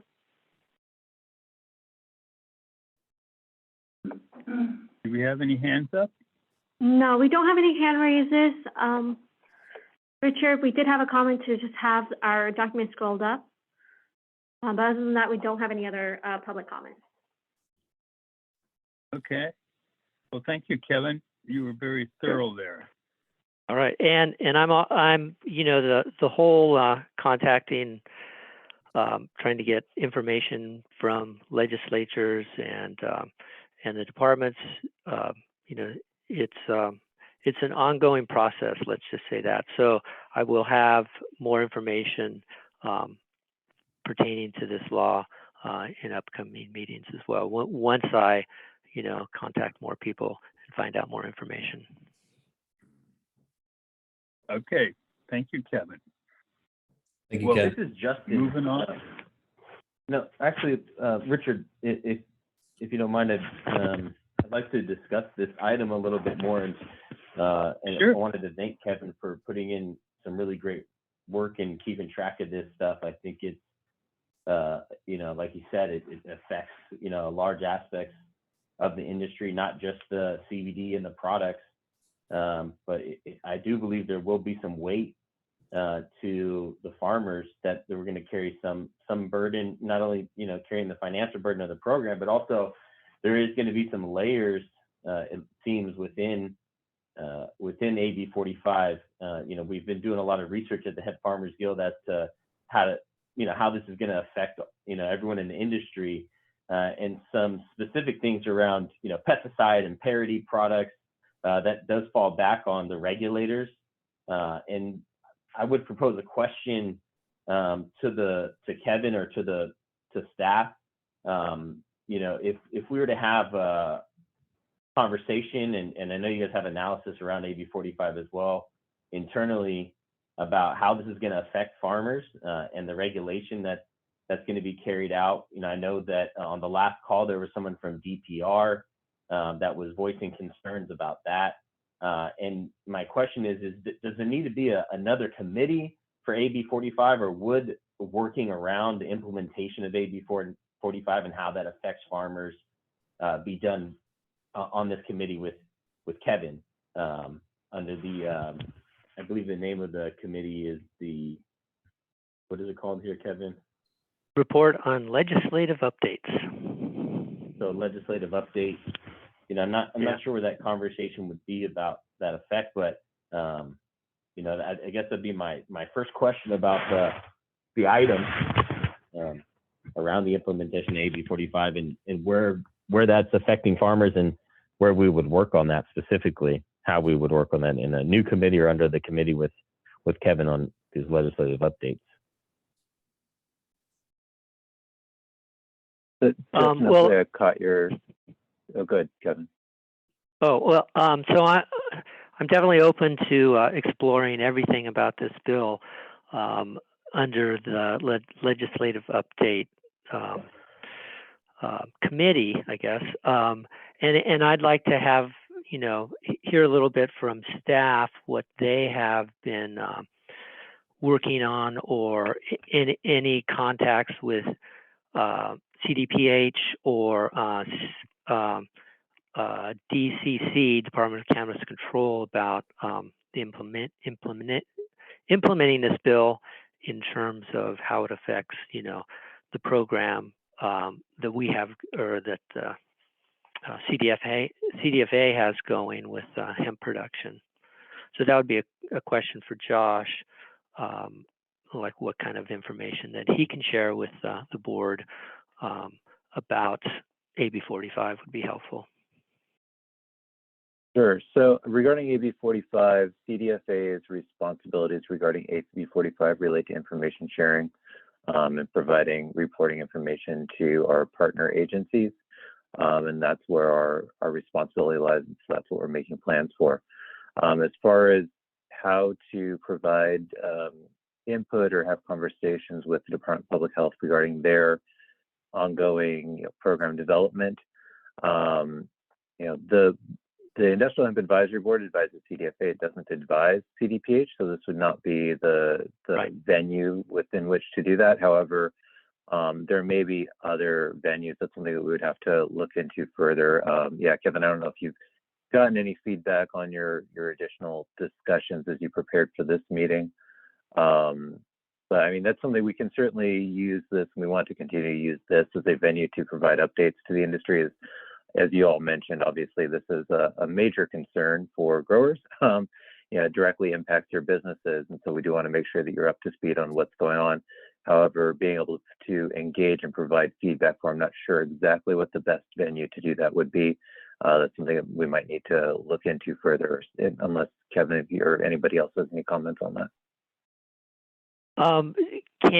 My question would be, through this program, can CDFA have a voice at the table at say, in the reporting to the governor about incorporating hemp cannabinoids into, the cannabis supply chain? Because if they're going to do that, we're essentially the ones farming it, and we're the ones, we're a big part of it. And if there's no hemp grown in California because the markets collapse because there's no room for industrial hemp farmers, shouldn't CDFA be advocating for this program in some way? Sure, or at least, I don't mean advocating, but being at the table so that the farmers or this program can be supported, or can support the farmers about the program. Does that make sense? It does, and that's a fair question. I don't have an answer for you. I'm not sure what our limitations are, what our abilities are around that, but that's a good question and something that we can certainly pass along and see where we can engage, and we can work with you on that. Okay. Yeah. Have you done any reporting about to CDPH at this point yet? We have not done, no. At this point, CDPH is, our understanding is they're continuing to develop their program. We have not had any additional discussions. We mentioned at the last meeting that we are working on making sure that we've got good interagency communication as this is ongoing. That hasn't really started yet with the holidays and everything. So that's something that we're still communicating with them on developing and making sure that as partner agencies, we're getting good communication, but I don't have anything additional at this time. Okay, yeah. Did any of those questions get answered for you, Justin? They did. And maybe it brought up more questions. We've been doing research at the Hemp Farmers Guild as to, how this is going to affect us. And Kevin, I think maybe the questions that we should be looking at is, why are they asking for more money in the budget for AB 45, and how does AB 45 directly affect the department? Because then maybe we would find out where they believe they're going to come on some more work. Because CDFA in the AB 45 realm, they're the farming aspect of it, which would be, majority of us. And the farming operations that exist in agriculture structures, which if this is a true agriculture commodity, should fit into those same things and shouldn't create too many extra layers of work for the people that are already enforcing the farming and laying out the legislative directives. So it seems like what we need to work on, and what we could work on is looking at the language from AB 45, how that we need to change the state plan to be online fed and all that, but also mainly if we as farmers currently we have nursery permits, we're handlers, we're processors, and we're cultivators, and those are all CDFA permits. The expectation as an agriculture commodity would be that they're going to be the same for hemp, and that we should be able to develop, or AB 45 or whatever the new bill is that's going to supersede that bill, is that they're going to kind of take that approach where the hyper focus currently is all on CBD and THC and cannabinoids. But we already see like AB 45 is affecting feed. The attorney for CDFA stated that, hemp feed and seed not available for animal because of, federal oversight, but in the state we can consume hemp seed as humans. So, there's things that weren't provided clear in AB 45. It sounds like regulators, like you're mentioning, and it sounds like there is some communication with CDPH and potentially BCC for AB 45 with CDFA.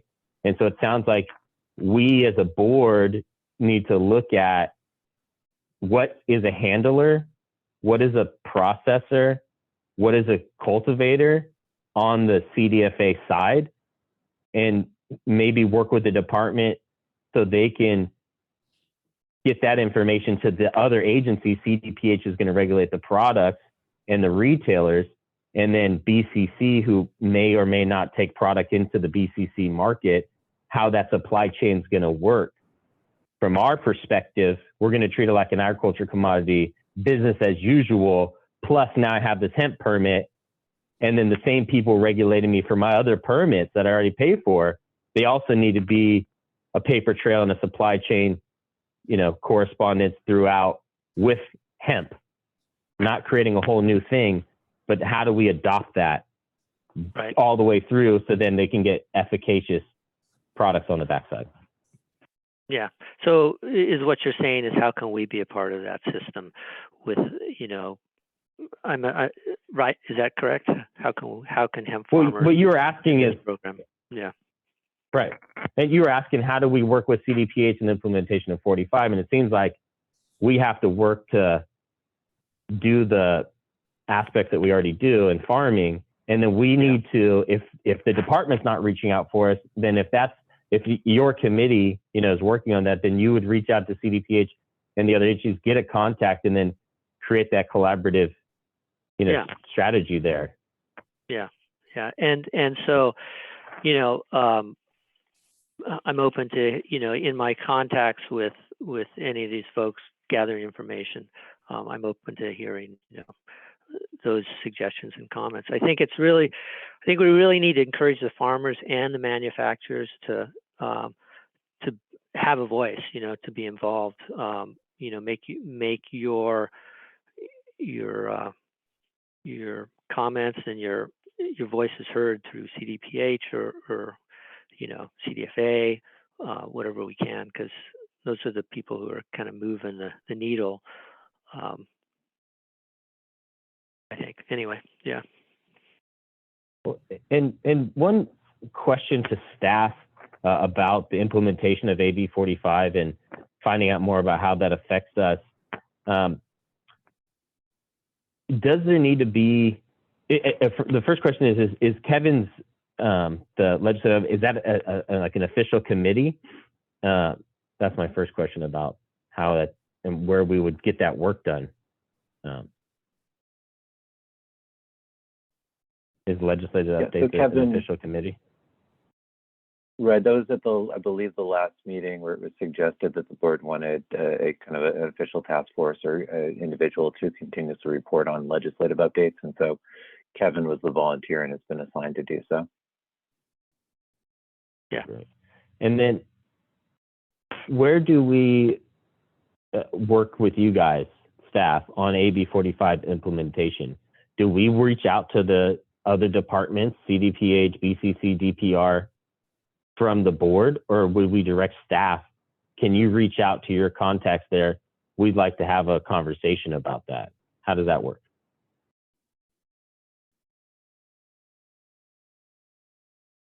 Is that a question for Joshua? Yeah, staffer. I mean, if you know Kevin. Yeah.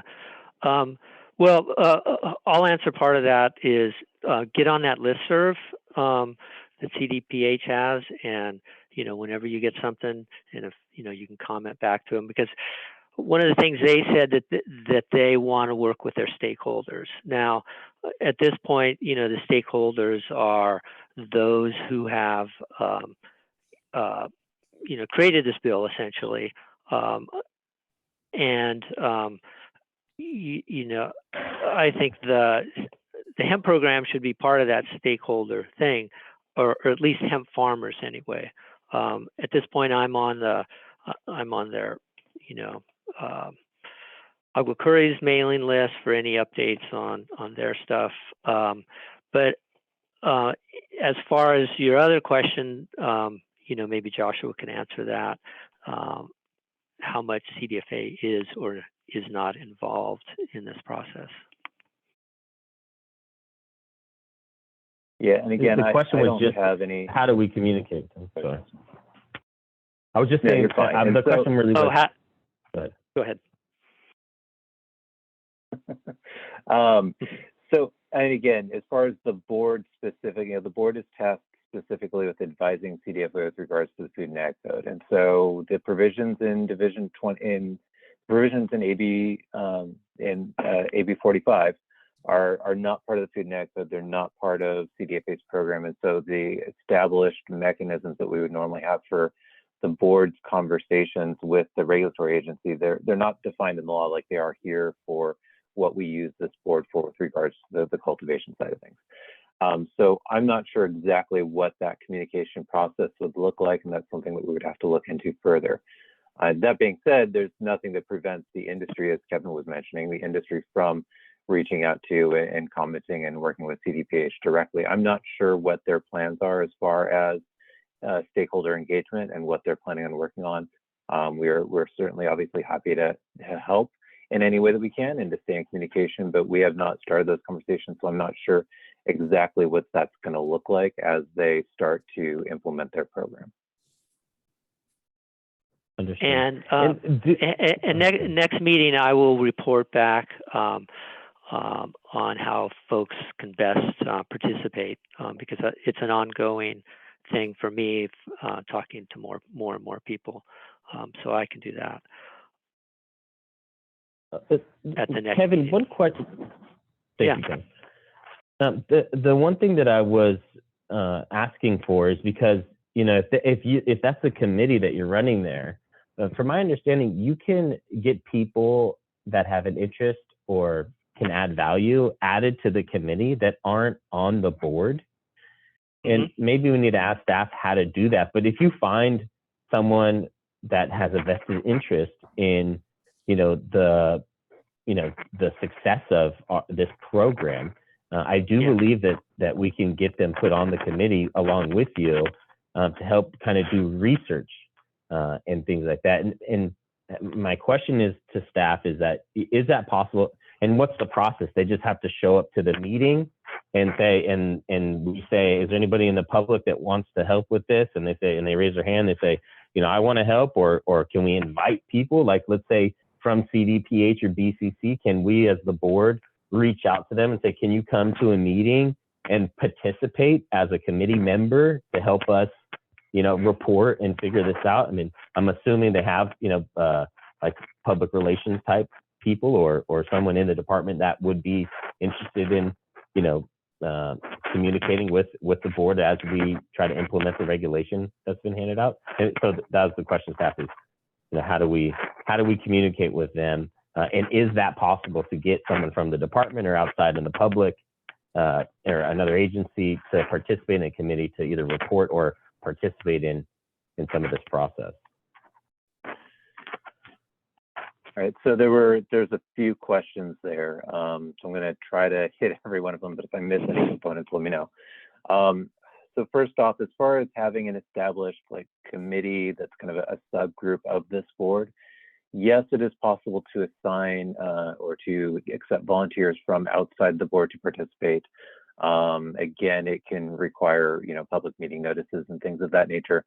However, I will say one thing that I don't know, I know that the chair can simply appoint people to board members to that type of an assignment. However, if it's somebody from outside the board, I don't know if that actually requires approval of the secretary. So if it actually requires a formal board motion, board recommendation, and approval by the secretary. And I also don't know if that person would then be subject to the same rules that a board member is regarding financial disclosures and trainings and things like that. That's something we would have to look into further if that's something that the board was interested in. That being said, any of these individual kind of task forces, these board members that have been assigned tasks to report back to the board itself, to the full board, you can speak with subject matter experts, really anybody who's not a board member. You can speak with other members of the public and again, people who are familiar with the topics that you're investigating, and then come back and report that at a board meeting. So you are able to speak with other people freely as part of your investigation in order to report back to the board. And then the other thing, Justin, that you were suggesting would be inviting, say, other agencies to an industrial hemp advisory board meeting to present information. Yes, that is something that we've done in the past. I know Rachel Kubiak from Department of Pesticide Regulations is on the call today. She has presented to the board in the past to provide updates on what DPR was doing with regarding pesticides and industrial hemp. That is something that we can continue to do.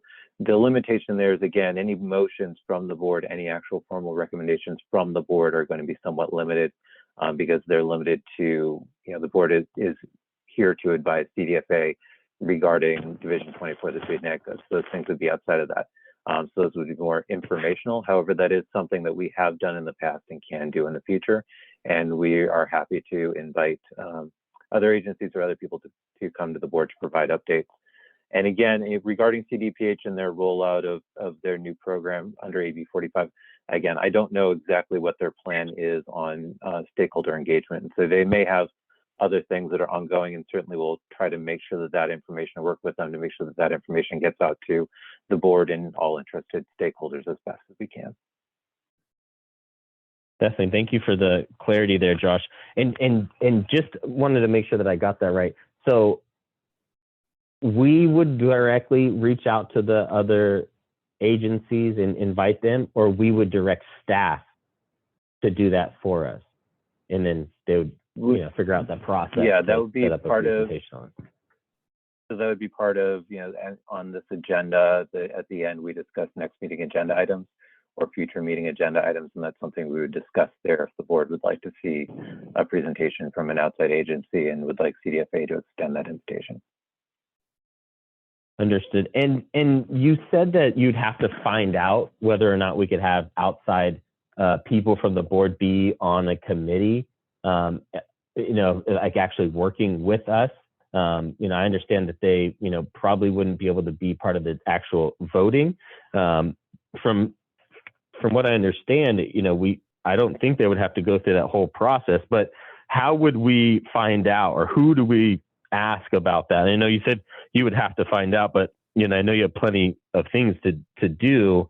Is there some place, a reference that we could find out specifically? I mean, I believe that's probably legal language somewhere about how the board is to operate, because we don't have bylaws yet as a board how to operate. So, from our understanding, they shouldn't have to go through the process, ethics and all that other stuff, to be able to be a part of a committee. So, if you could just, if you say, hey, I don't know, could you give us a timeline on when you could find out, or give us directive on where we could look specifically, within whatever legal documentation that would give way and directive to how to include outside people from the board on a committee? So if that's something that the board would like CDFA to look into, we would do so after this meeting. And we would float that question and can inform the board as far as a response then time for the next meeting. So that way those assignments could be made then. Do you want us to make that an agenda item, or do you want us to just tell you right now, we want to know about that, and please bring forth that information at the next meeting? Tell us right now if that's a request from the board. Yes, please, if you could find out for us how to add outside members of the board onto committees. And if you can at the next meeting, that would be great to get that. Or if you find out sooner, feel free to send it along. Okay, we'll look into that. And then in my legislative information gathering, if the board would like, I could ask CDPH or DCC if they want to come and do a short presentation on what they're thinking about in terms of how this relates to this bill. Because I've been talking to lots of different people, and I know the board last year you had Patrick Goggin, or 2 years ago, come and talk a little bit about the bill. And if the board would be fine with that, I could let the board know if I make contact with any of these agencies to see if they'd like to come and speak to the board about their plans, just so that we're have more information and better able to make decisions about things. Is that something the board could see happening on the Legislative Updates Committee?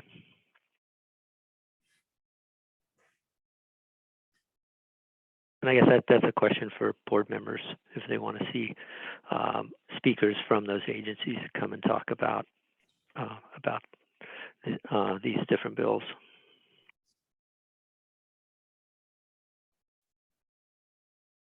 Any other board members? Kevin, I'm all for it. This is Richard.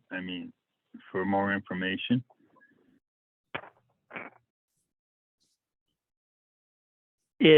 Josh, is that something that would be, if CDPH wanted to come and talk, is that something that would work at this meeting? Yeah, just go ahead and we'll work with staff offline, and we can help facilitate and coordinate anything on that end. Okay. And are there any other board members that would like to see something like that happen? Yeah, Kevin, I don't want to.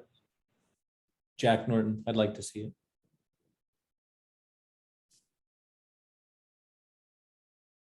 Okay. It looks like Vanessa said yes as well in the comment, and then Justin Eve with the Hemp Farmers Guild. No, I'd like to see that as well. And Kevin, it'd be great to see all the departments involved from AB 45. So it'd be DPR. I know Rachel had chimed in last one, maybe giving her the floor. And or someone from DPR, and also the BCC. I don't know if we can get Nicole Elliott. Yeah, well, seems like she's in charge over there. Yeah, it's now called the Department of Cannabis Control, so DCC. And I do have the Bureau. Number. It's the Department of Cannabis Control. It's not the Bureau anymore. No, they have an actual department now, so it's a department just like CDFA department. So it's Department of Cannabis Control. Awesome.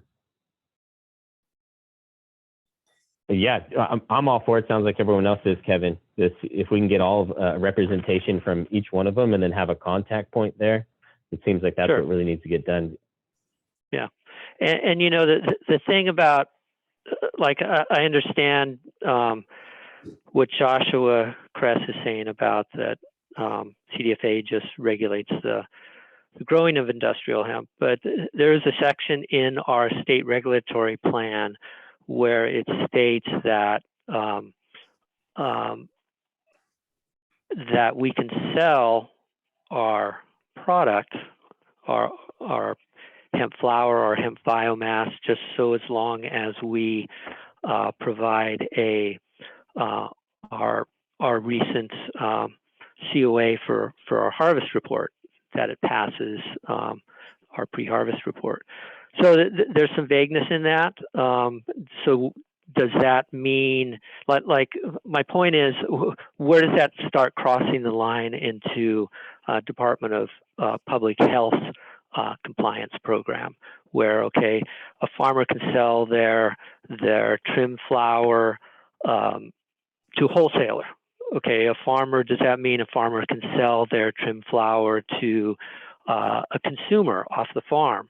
Does it mean that they can sell their, as long as it's not a labeled product, does that mean that they can sell it on their website? So there's a lot of unanswered questions so far that could be, you know, colliding with our program and Department of Public Health program that I'm trying to, you know, get a handle on.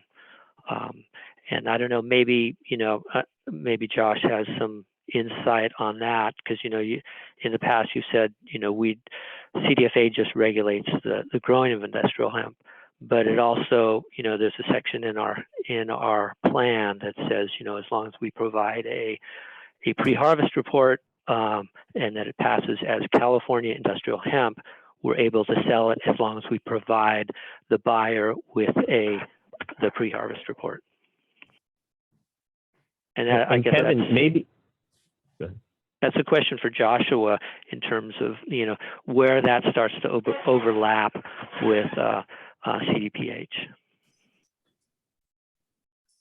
So Kevin, and staff can correct me if I'm wrong, but I believe that what you're referring to is the requirement that you do obtain that test report and that the test report is provided along with the material that's harvested, which is a requirement from Division 24 of the Food and Ag Code.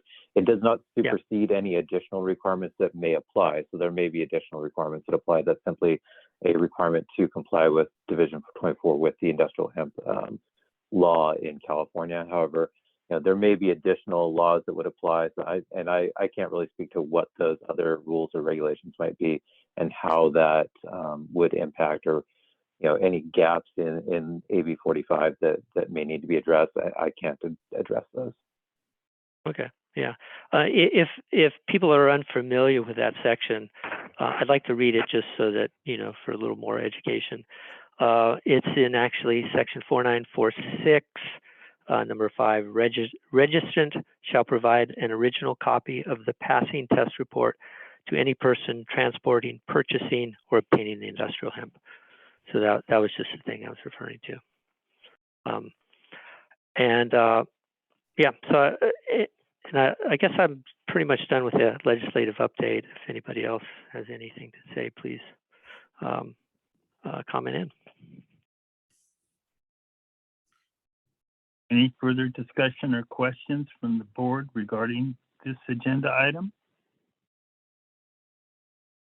Yeah, this is Justin E with the Hemp Farmers Guild again, and I apologize for beating this up too much. It's just something that we've spent a lot of time on trying to get to the bottom of. And Kevin, just back to that, is that, you know, we have to work with the other agencies based on the directive of AB 45 to develop a handler process or permit, which ideally in our eyes should be handled by CDFA. And we should be able to sell agriculture commodities based on the pre-existing laws of how agriculture commodities are dealt with. And we just have this additional permit, you know, for hemp. So the way we see it is that that would be, you know, handling and processing is clearly defined as an agriculture commodity. You know, making raw product from that, you know, getting to extraction and adulterating the product, you know, could get a little, it's a slippery slope there, but specific to how the permitting process is done and how the department's going to deal with, other than just purely cultivation, it should be handling and processing as well on CDFA side. And then CDPH is going to handle manufacturing of adulterated products and then checking retailers for efficacious products. And then DPR will play their hand in that, in the supply chain. And then if the BCC allows the products to get in there, then they're going to be involved in that conversation as well. So we want it to be treated as an agricultural commodity, not a drug. I think that's got to be our big focus. Yeah. Well, right now the law is the law, so we have to work within those guidelines. And I'll just try, do my best to bring information to the board that's pertinent to the role of CDFA and the Hemp program. Thank you, Kevin. Do you have any other discussion or questions from the board regarding this agenda item?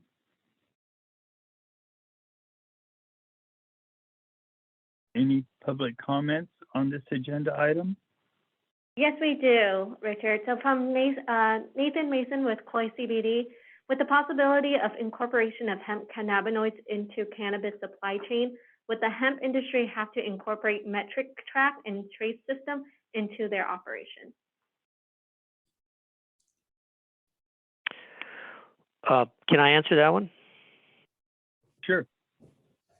Well, we don't know yet.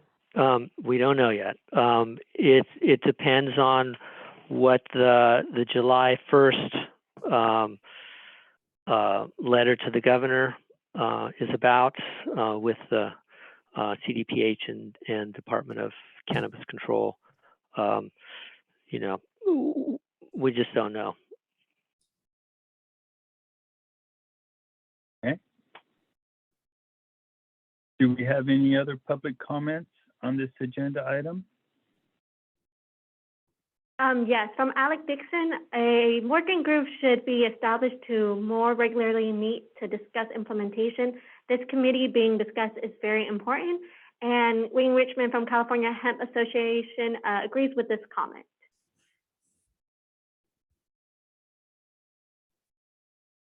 Okay, thank you.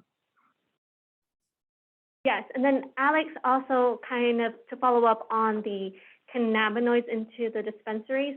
Alex Dixon noted as also when transfer of hemp materials will be eventually be transferred into the regulated cannabis supply chain, a vetting process is done voluntarily by manufacturers to representatively sample and perform QA testing, micro extraction to qualify quality and purity prior to committing to purchasing, taking on large amounts of cannabinoid containing materials, looking to be purchased and subsequently extracted, infused into range final products, infusions that make it to the market, final product, and compliance tested the cannabis supply chain.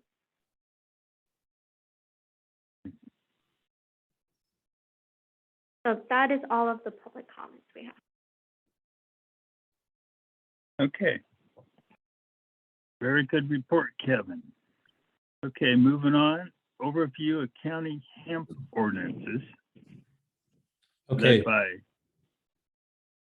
Jack Norton. Thank you, Richard. So I have started gathering information on the state of local ordinances. The goal here being to gain a higher level understanding of what's going on with the different ordinances that are being implemented locally, possibly to build an inventory of them. One particular issue that's been popping up on a local level surrounds hemp nurseries. And then opening up for discussion and feedback from the group and the public. And with the goal being through this effort and the feedback we receive to evaluate whether there are possibly gaps in state regulations that IHAB can help address.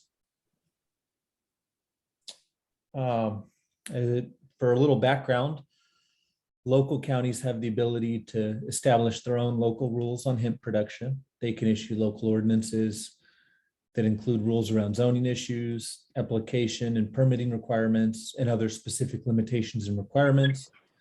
They can even issue moratoriums or prohibition, which several counties have chosen to do. In particular, today I was going to bring up the counties of San Joaquin, Contra Costa, and Santa Barbara. Of course, this is not exhaustive. There's many other counties that have local ordinances as well. This is in regards to the issue that has been happening in different counties regarding nurseries, I attached a newspaper article from the Lodi News to the packet for this meeting.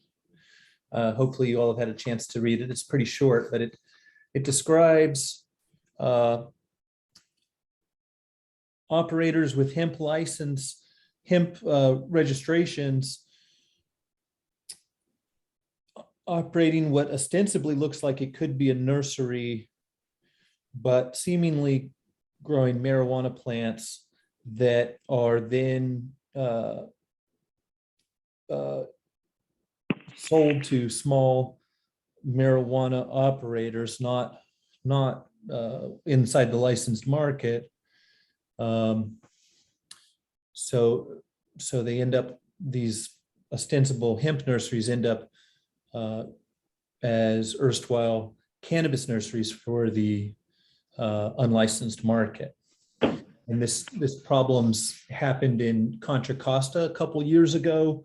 It ended up resulting in a moratorium in Contra Costa, and an ordinance was issued that banned hemp nurseries and requires a conditional use permit to grow hemp. So the bar to grow hemp in Contra Costa is quite high because of this.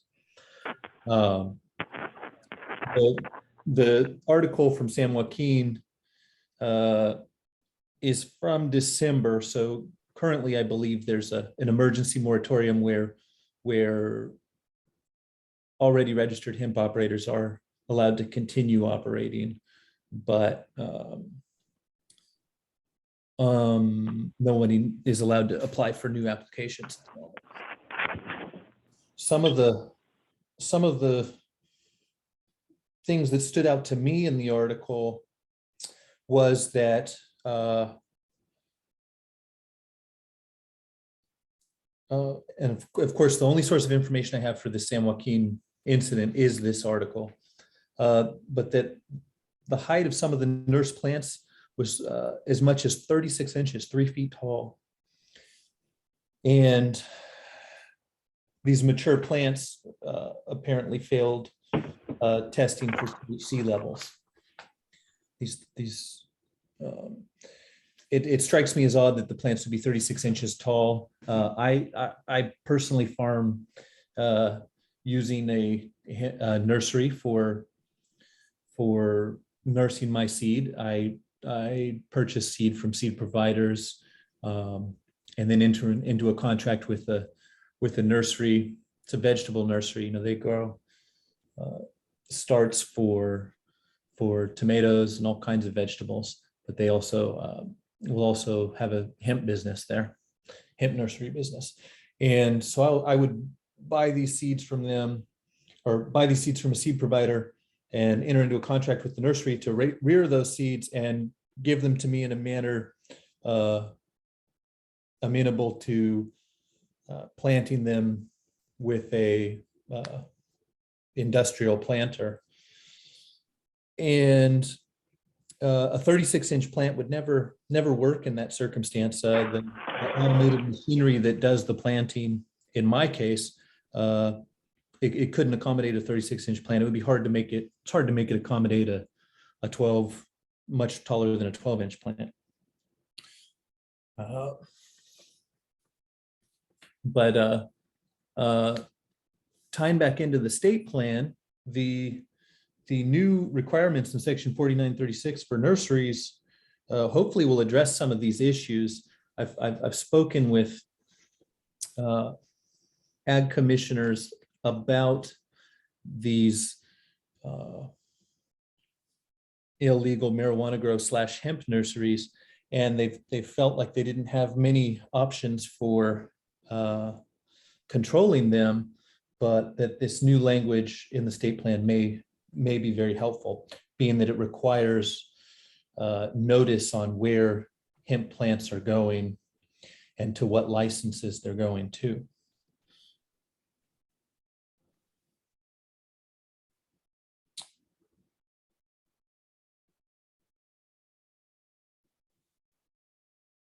Also, I included in the packet a copy of a proposed ordinance for Santa Barbara County. And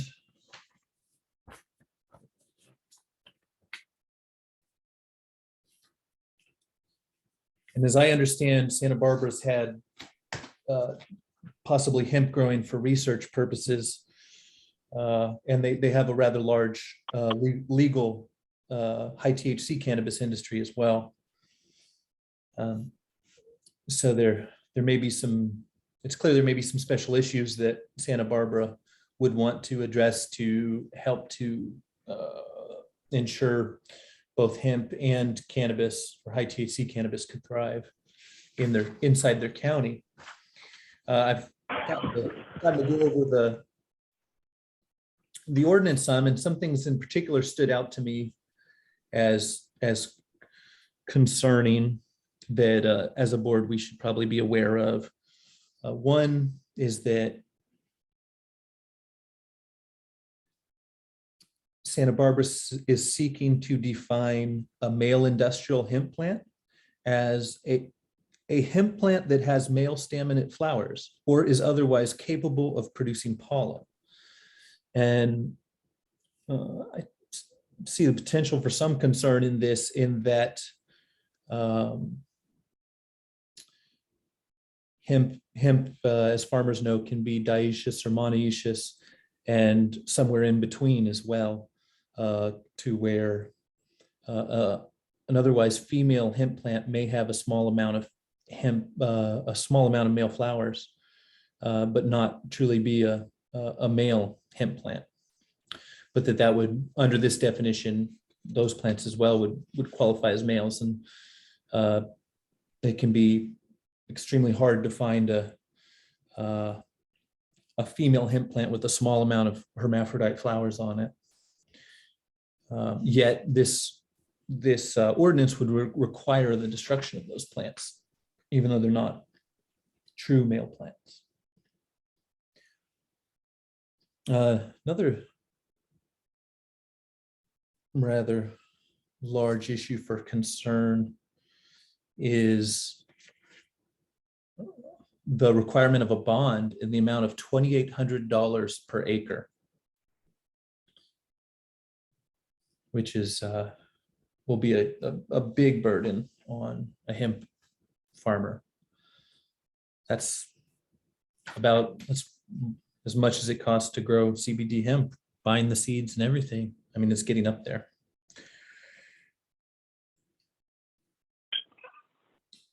And in addition to that, another issue of concern is that I see is that this Santa Barbara ordinance states that all industrial hemp sites are subject to inspection and sampling by the commissioner and the sheriff or their designees, and that the commissioner or sheriff may inspect and take samples from any site during normal business hours without advance notice. It seems a bit concerning that the sheriff would be granted these powers beyond the, why doesn't the commissioner just need to be the one with these powers? And it doesn't seem to dictate how a sample is taken, merely that if a sample is taken that falls above 0.3% on the dry weight basis, that the crop must be destroyed. And if the sampling process is not rigorously controlled, it can be gamed.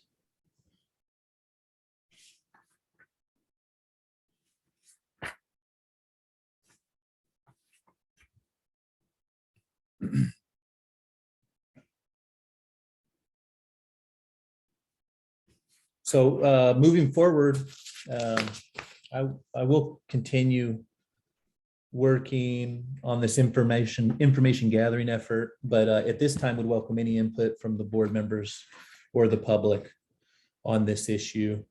And again, just to reiterate through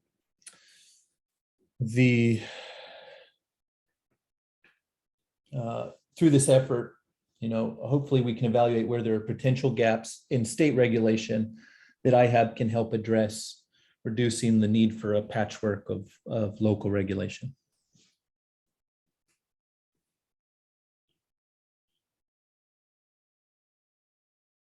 Well, do we have any further discussion or questions from the board regarding this agenda item? I have a couple comments. This is Kevin. Hey, Kevin. Go ahead, Kevin. So, you know, because California has so many different, you know, it's all in different ag counties, essentially what it is, and each county can kind of do what they want to do. So my question, you know, in Division 24 of our state regulatory plan, they spell it out to each county that you can, you know, add on different fees, but they do specify a reasonable fee. So I guess my question would be to staff is in the definition of a reasonable fee is that Jack brought up $2,800 per acre, a bond for $2,800 per acre. Would that be considered a reasonable fee or an unreasonable fee? And would CDFA have any comments or staff have any comments on that? Or would it be, you know, passed on to, I guess, CDFA's legal counsel, what that is, you know, is that a reasonable fee? Otherwise, you know, the applicant, you know, the only other course, you know, would be the applicant to sue the county, but nobody wants to really do that. That was just my one comment about the reasonable or unreasonable fee. And that would probably be, you know, I don't know if Joshua can answer that, like, is $2,800 per acre considered a reasonable fee, and would CDFA have any comment on that? So CDFA doesn't have any oversight in these county ordinances. There's no oversight here. There's no opinion from CDFA on the county ordinances, and I certainly don't have any information on what the county's authority is regarding their own requirements for being able to establish a fee and how they go about setting that and how they justify the size of that fee. I don't know if every county is different or if there's standardized language. I don't know. If we do have Lisa Herber on the line, if you want to discuss that at all as far as how counties set fees and what that process looks like. I don't have any additional information on that though. Yeah.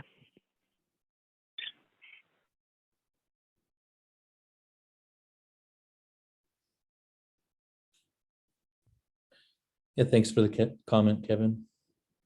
Yeah. And if, I don't know if anybody else is going to say anything about this, but if I could maybe piggyback onto Kevin's comment, you know, it seems that the fee isn't, in this case, it's a bond. And I believe that the agriculture departments are justifying these bonds based on the fact that they might have to destroy a crop. And I think if we dig further into that, they probably calculated, you know, what it would cost to haul that material off per acre. And so I believe that commissioners, and maybe Lisa can provide some insight, they can, you know, impose bonds and things like this, that whoever defines whether it's a fair amount or not, it's not a fee that, you know, because you get that bond back. You can either pay and you don't get the whole bond, or you can put up the money and have a bond and get that money back. But I believe that the department would only be involved if it was a fee to the grower, but the ag commissioners, because they're not allowed to make profit, they can justify a fee based on administrative work for that specific county's, you know, implementation of and providing a permit and the oversight there. And Kevin, it's unfortunate, but, you know, like we're seeing, I believe, with this tax reform situation going on in the BCC market, that lawsuits may be the only way to go. You know, I know that it's hard to get all the ag commissioners and I think it's 56 commissioners or whatnot to agree. You know, I don't know if CACASA has specific ordinance that they are promoting that will be a solution. to all of this, but it does seem that this is a right to farm issue. It is an agriculture commodity based on the 2018 Farm Bill, which is federal law, and that clearly states, what it is. The constituents is another story, and when you adulterate it or extract it or control those substances. But the straightforward answer is it's an agriculture commodity, and any unjust fees, are unjust, but the fees have to be based on a process, and they're not allowed to make profits off of that process. I don't know if that creates any clarity there. And then to Jack, it's an agriculture issue, and we need to research this right to farm issue and land use issues specifically. And in those research, you will find the answer to whether or not an agriculture commodity that has been ripened since its legalization, whether it or not it has legs to stand on as far as unjust regulation or fee put onto the farmer.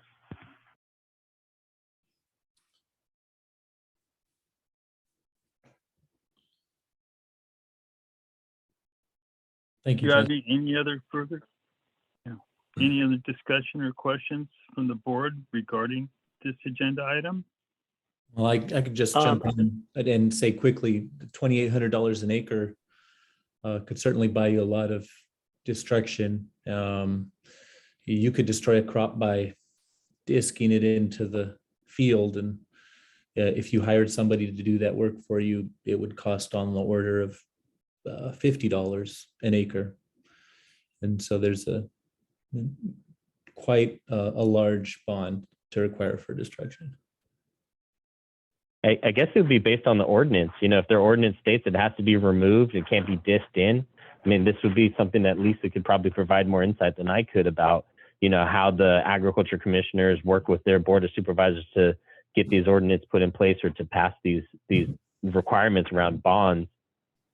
Just my experience is that they're basing that based on a haul off, most likely the cost to haul it off. And disking it in is like, an ordinance change, I guess, right?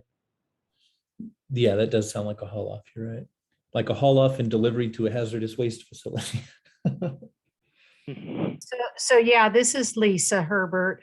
I cannot speak for Santa Barbara County, but I can tell you that some things you probably should think about is every action that we take requires our county councils, requires our code enforcement officers, our sheriff's departments.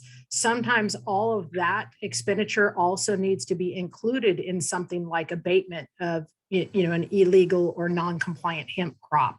So it's not just the ag commissioner or the ag commissioner's time and resources. It's all the other departments that will come into play when we have to take such action as that. Just keep that in mind.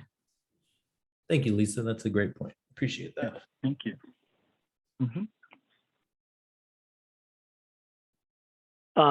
This is Kevin again. A lot of these ordinances, and there's quite a few of them. My county, there's a ban also. They are based in the unincorporated areas of the counties. If you live in an incorporated area, which is, say, a city that has its own police department, its own city council, they can choose to follow the county's guidelines or not, because they are an incorporated area as opposed to an unincorporated area. It's just kind of how California is with the different counties. They can decide what they want to do for each county. True. Do we have any further discussion or questions from the board regarding this agenda item? Only as a Go quick ahead. only as a quick point, Richard. I believe that this Santa Barbara ordinance is going to come before the board next Tuesday. The Santa Barbara BOS. If anybody's interested in participating in that discussion, that's it. Thank you. Well, let's open it up to public comments on this agenda item. Yes, Richard. So we have Wayne who has raised his hand. So Wayne, I've asked you to unmute yourself. You can go ahead and speak. Okay, can you hear me now? Yes. Yep. Okay, great. Wayne Richmond, California Hemp Association President, California Hemp Foundation President. So great conversation. The takeaway here in my experience, because we've had experience directly with Santa Barbara and the San Joaquin area, as well as many others, is to just stay away from them. Santa Barbara in particular has more cannabis licenses than any other county. You would think Humboldt would, of course, have the most, but no, Santa Barbara is the leader.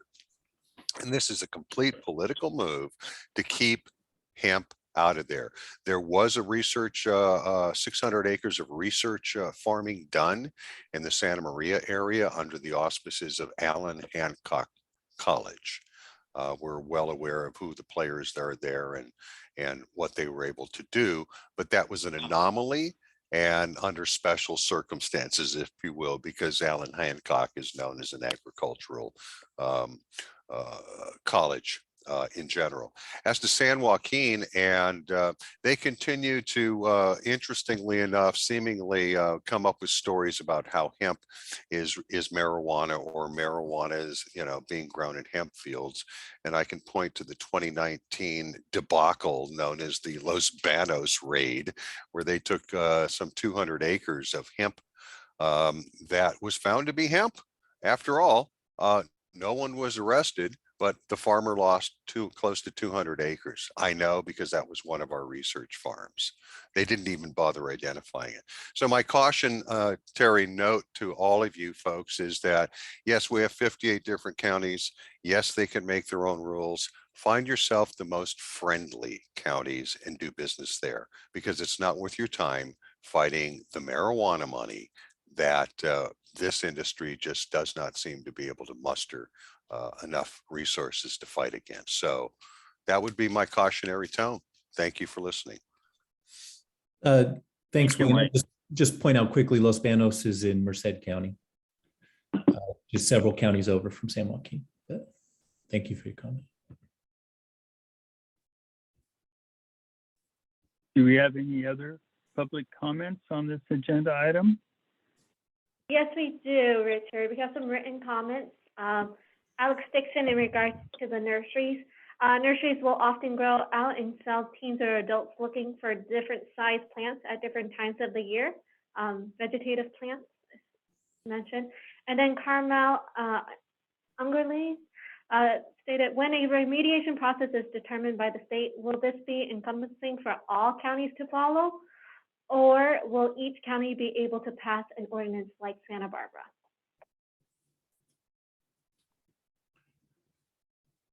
Good question. Well, each county can make their own rules. I know that. But like Wayne said, we have 56 counties, a couple of bad ones. Stay away. Any other public comments? Okay, next on the agenda is election of board officers. We'll let you lead this one, Joshua.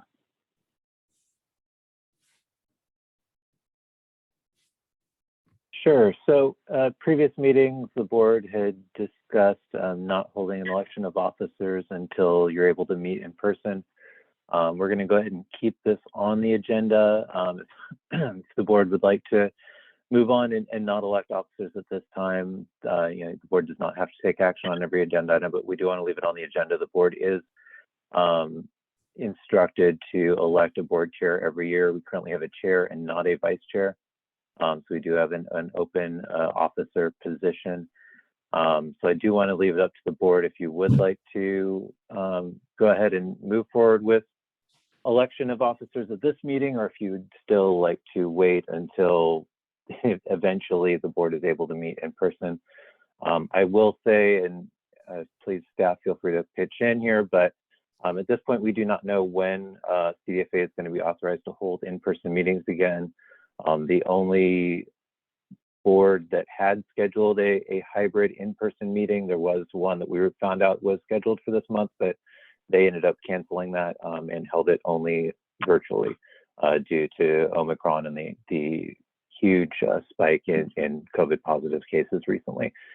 So right now we have been instructed not to hold any in-person meetings. We have not been told when that might be lifted. We are certainly dealing with COVID on our own side. So again, if the board would like to continue to push this back and wait for the future, please let us know. But we do want to keep it on the agenda, keep it on the board's radar to see if and when you're ready to move forward with that. Richard has been chair for a while now, and so it certainly is past time to be able to pass the torch and be able to elect officers. Thank you, Is there any chance that we could, sorry, to the chair, Richard, if you could tell us what the different elections need to be made and maybe defining those roles? I know at least I'm a big fan of knowing what the commitment is before I sign up for anything. I'm personally not interested in any more roles at this time, but if maybe we could get a better definition on what the elections are and need to be made and what those roles look like. Well, as Josh said, right now we don't have a vice chair. That's how I started out, as a vice chair.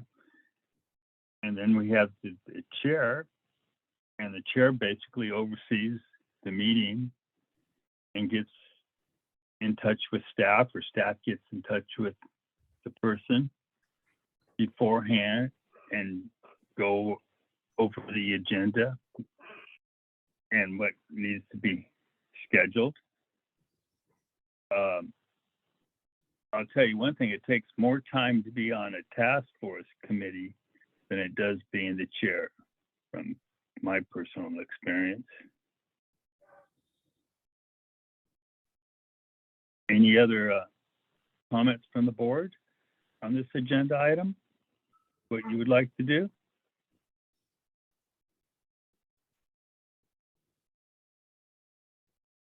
Yeah, so just to clarify what Richard said, so the chair sets the agenda with staff, works with staff to set the agenda.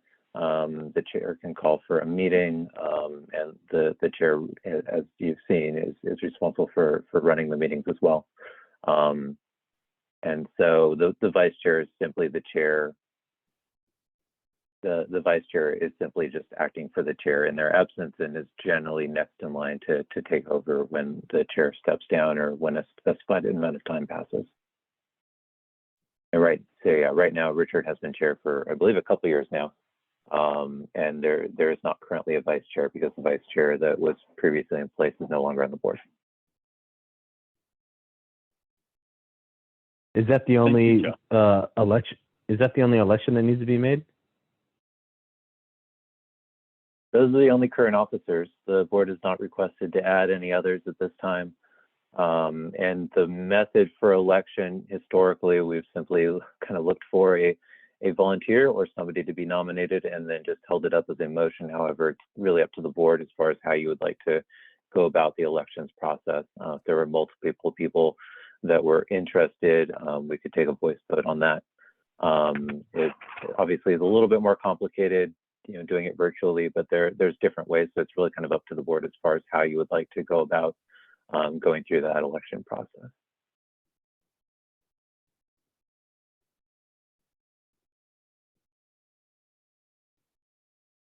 The only other questions that we've come up with is for the election, if the new board, since I believe that there's statute that basically gives directive of how the board's supposed to operate, is there going to be a bylaws produced, or is it up to the board or the elected officials to produce bylaws that would essentially long-term, be developed to give way for how the board is operating outside of statute? So that'd be a question to staff: is the vice chair and chair, essentially because they're the only elected members of the board, would they be the ones that would have to work on the bylaws to further develop how the board actually is functioning? The board, the reason in the, go ahead, Justin. Go ahead. I was just going to say, the reason why I'm asking is because to make sure that the elected officials are doing something other than just, you know, agenda items and things like that, to actually give them something to do, you know, other than just operate the meetings. At least from a business standpoint, the way we do it is that we develop bylaws and that kind of instructions how to operate management and corporate officers. So looking at this in the same right, you know, these appointed officials, these elected officers, you know, how much, you know, time are they going to have to invest in, and is the bylaws one of the things that they essentially should be working on? The reason why I'm asking mainly is because, you know, we want people to participate. If you're on the board, you know, if you've thrown your hat in the ring to be on the board, you got to do some work, and everyone should be playing a different role other than just bare bones minimum. You know, you're participating in this board because you want to make progress for the industry. If you're on the board and you're not interested in the industry making progress and you don't believe in hemp, get off the board. But that's the main thing, is that we want to know that role in what's going to be done other than just sit around and do agenda items. If there's more to it, and to the board, step up and take the role if you feel like it's something you're going to be able to commit to. And if you're not able to commit, don't. But don't be on the board and not be doing stuff, just sitting around waiting for it to happen, because that's not how we're going to make progress.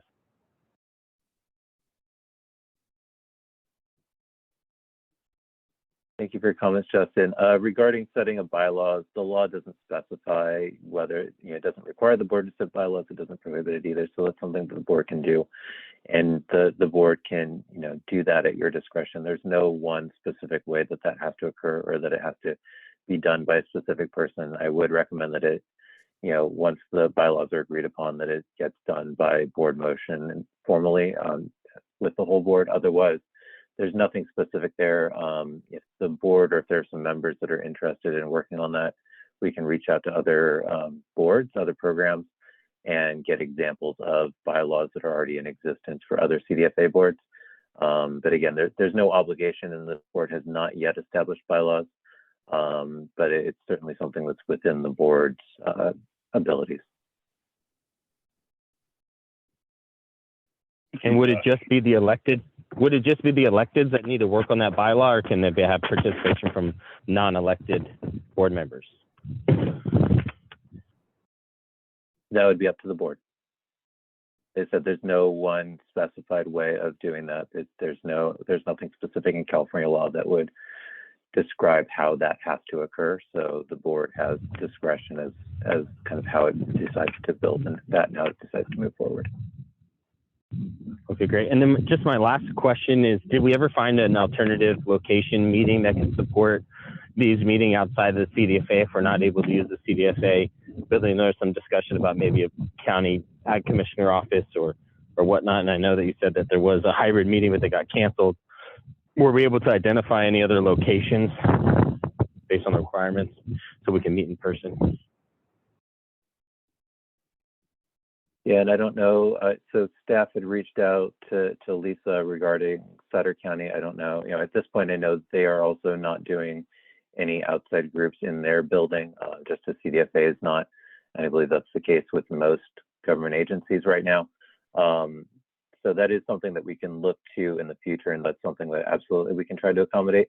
At this time, no. You know, the other groups that we reached out to, no one is hosting outside groups and hosting public meetings. And again, CDFA, we've been instructed not to schedule public meetings, not schedule in-person meetings at this time. However, as that moves forward, we can continue to explore that. See, I don't know, Lisa, if you have any thoughts or any feedback on that. I know we had discussed that with you, and I'm sure there are other county offices where we could also discuss that. Yes, thank you. I reported back to staff that our county is not allowing public meetings at this time, only meetings that benefit the public or benefit our local community, excuse me. So I don't know when and if that will be lifted for an actual public type meeting.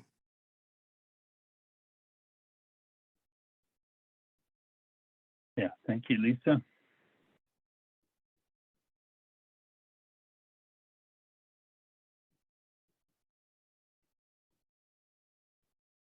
Any further discussion or questions from the board regarding this agenda item?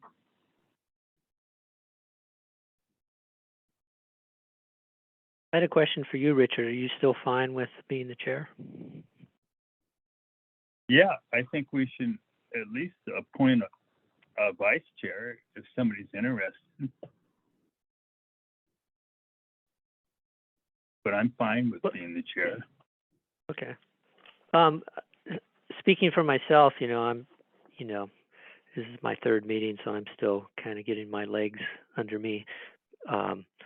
So I feel like being a new board member, I'm not ready to step up. And I know most of our board members are pretty new, and we appreciate what you're doing being the chair. I did have a comment on in-person meetings. I'd still like to keep it going how we're doing at this point. By pushing towards a in-person meeting, there's a lot more costs involved right now, being in COVID and all. So I'd like to still just because respect what Josh and CDFA have come up with in terms of and the other counties and Lisa of not holding any public meetings at this time. I think we can get a lot done on Zoom and doing what we're doing now, because really it's just about the work and getting the information out and making some decisions on amendments to the state plan or how we want to move forward. So I'm fine with you still being the chair and no in-person meetings at this point until we all become a lot more healthy in our community. Thank you. Yeah. Thank you. Do we have any other board members that would like to say anything regarding this agenda item?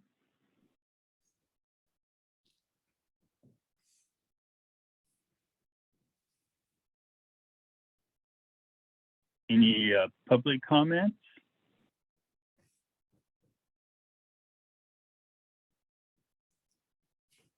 Okay, Yes, I guess we'll table that. Go Mr. ahead. We did write that, the chair can suggest agenda items and the bulk of the work is running a meeting. And he wanted to put to nominate Justin as the new chair. Okay.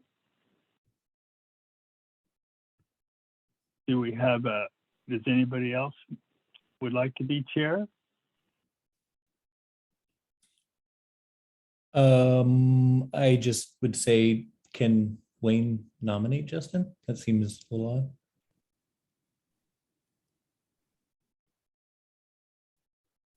So the nomination has to come from a board member, but if a board member agrees with Wayne and would like to pose a nomination, the board can. If we have any volunteers can feel free to step forward and we can open it up for discussion.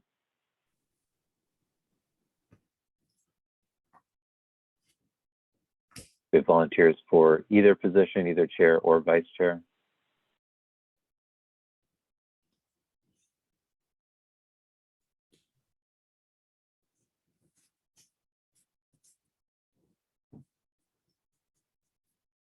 Emma did want to comment that she agreed that let's not meet in person and continue with elected position as they are now. Thank you.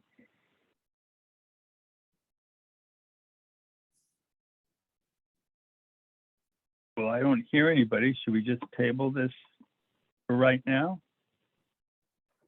I'd want to just discuss it with members before I nominate anybody. Somebody had mentioned me previously, and as much as I appreciated it, it wasn't really something that was going to be a good fit for me personally. So. Okay, is that Justin? That was That's Rob.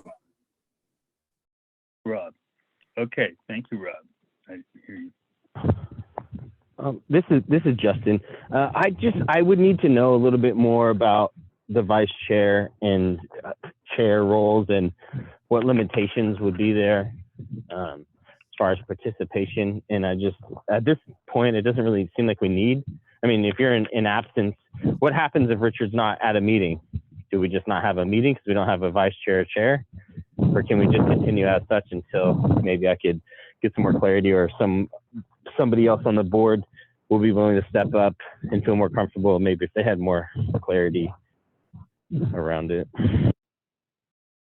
So just so to answer this question, so in the past, in absence of the chair, it's CDFA, the board manager, has run the board meeting.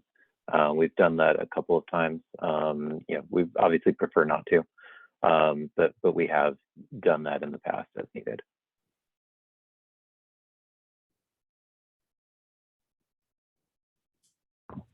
Yeah, I would just not.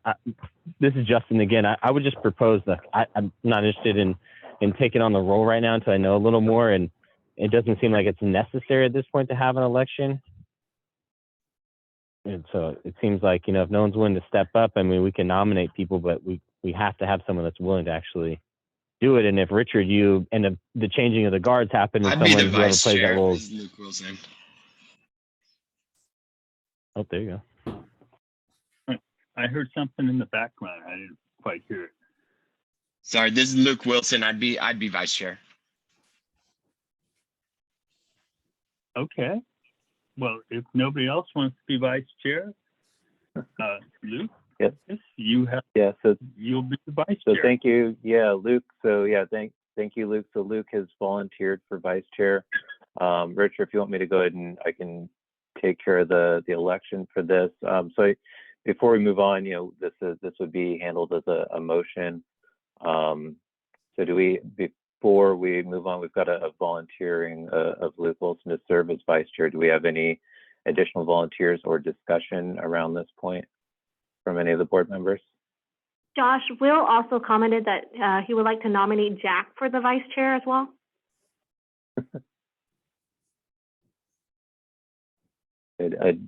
Jack, do you have any response to that? I would accept the nomination, I guess.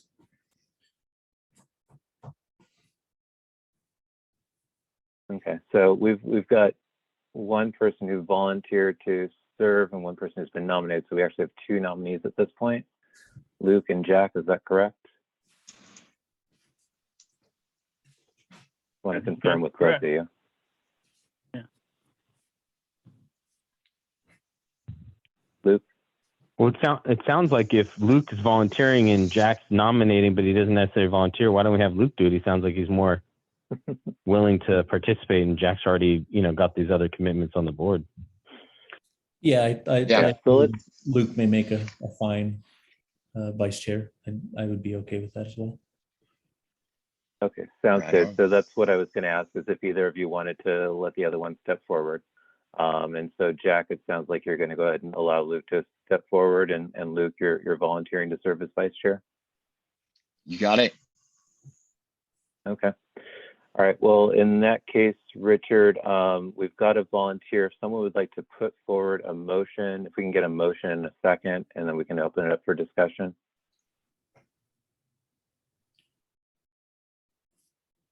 I'll make a motion that Lucas be the vice chair. Do we have a second? I'll second that, Kevin. Kevin. Okay. Thank you. Go ahead and, yeah, do you want to take this one, or do you want me to go ahead and move forward through the rest of the motion here, Richard? Yeah, I'll let you move forward with it. Okay. All right. Well, let's go ahead and open it up for additional conversation by the board. And I know, Lisa, you mentioned you're muted. If we can get Lisa unmuted, and hopefully Will as well.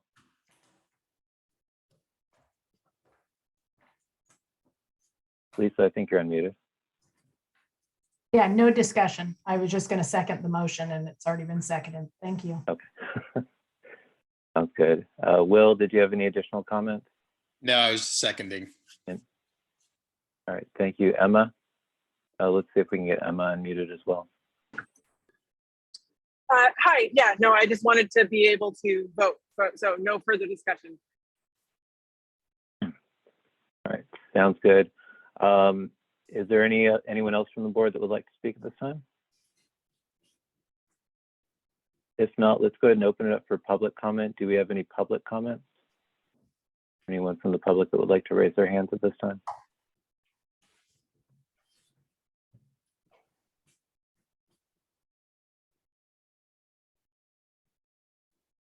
All right, I'm not hearing none. I'm hearing none. I'm hearing none. I don't hear any. So let's go ahead and if we can go ahead and move forward to a roll call vote, because we're doing this via Zoom and we can't see everybody, we're going to go ahead and just go through the list and do a roll call vote. I'm going to go ahead and call off all the names. If I miss anyone, staff, please catch me. But I'm going to go ahead and go through, and then as we go through, please just vote yes or no. And we'll go ahead and go alphabetically, starting with Emma Aronson. Yes. Thank you, Emma. Justin? Yes. Thank you, Justin Eve. Next up is Lisa Herbert. Yes. Thank you, Lisa. Kevin Johnson? Yes. Thank you, Kevin. Will Clyden? Yes. Thank you, Will. Jack Yes. Morton? Thank you, Jack. Rob Porcella? My vote's yes. All right. Thank you, Rob. Vanessa, are you there? Yes. Thank you, Vanessa. Did Sheriff David Robinson join us? He did He's still shortly, absent. Josh, but he has already left the meeting. Okay. All right. Thank you. So David Robinson is absent. Richard Soria? Yes. Yes. Thank you. And Luke Wilson? Yes. All right. Very good. Thank you. All right. So Luke Wilson has been elected vice chair. Thank you, everybody. And thank you especially to Luke. Thank you, Luke. Okay, the next item is public comments on matters not on the agenda. Any public comments on matters not on the agenda?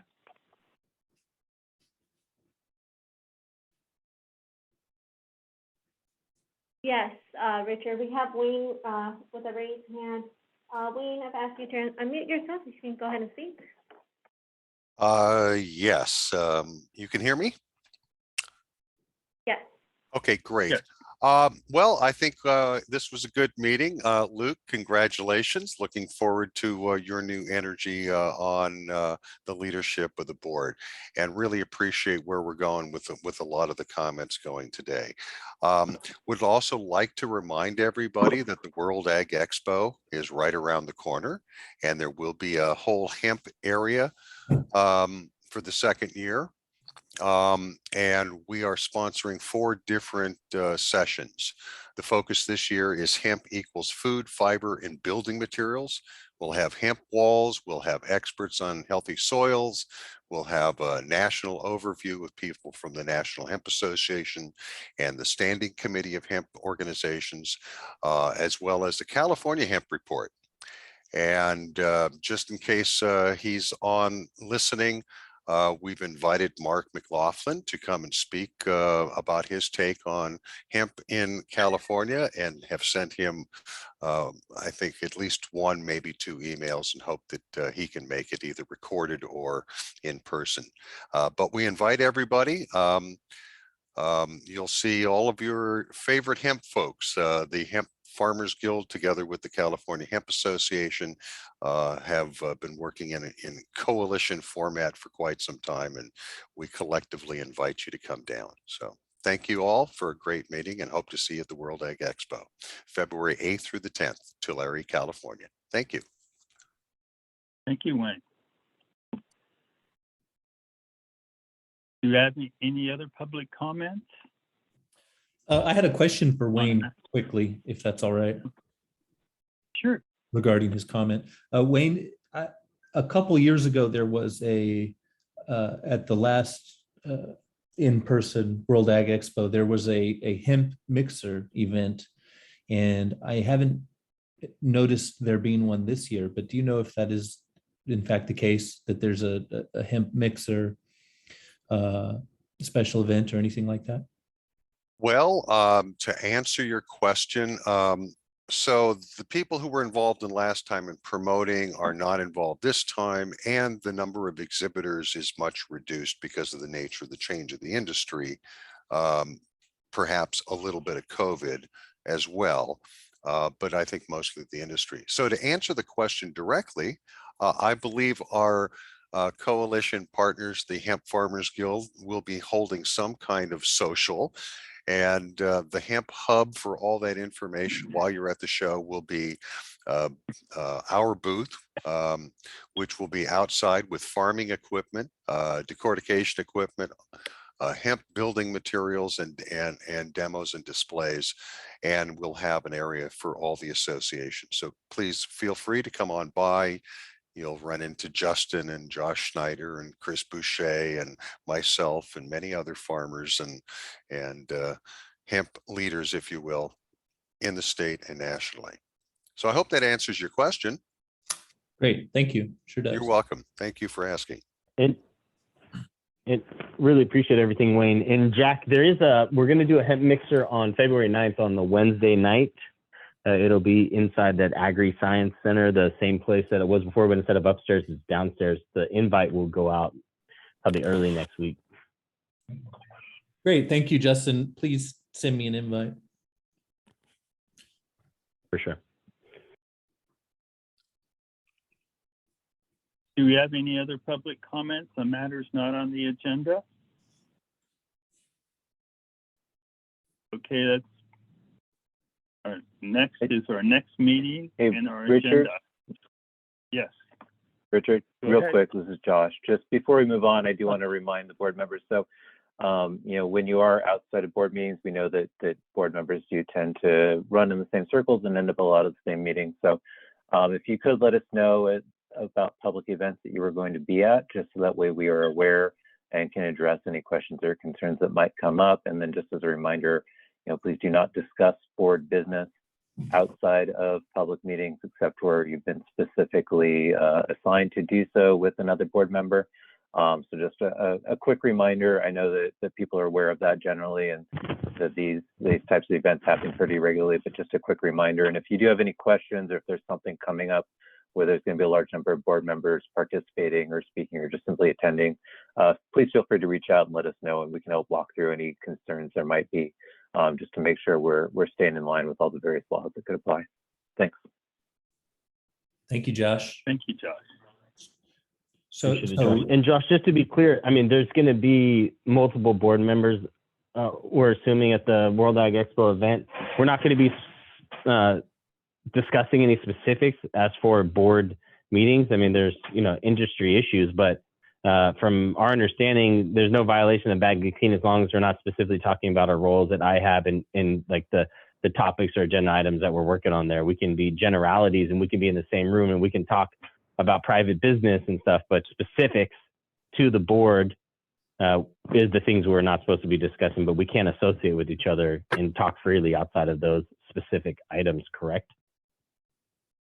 Yeah, that was, yes, I believe you got that correctly across the board there. What I'll do, so again, just please let us know as things come up. I know this one's coming up soon. So what we'll do, we've got some information that we've sent to board members in the past. Again, this thing happens fairly regularly. Anytime you've got an industry board, you also have industry organizations that they're also members of and they also participate in. So we'll put together some information ahead of the meeting for all the board members attending. So yes, just please let us know as these things approach and dates and things like that, because they happen throughout the year. And so we're happy to work with you just to try to make sure we're all staying on top of things.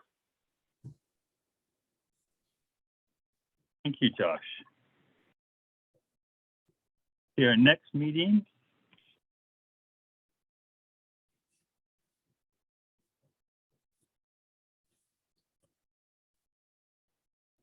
do we have a scheduled next meeting there, Josh? Yeah, so the next, this would have been our quarterly meeting for January. So the next scheduled meeting based off of the previous board discussions would be in April. And so I don't recall the exact day of the week that we had settled on that previously. I don't know if any of the staff online know that date offhand.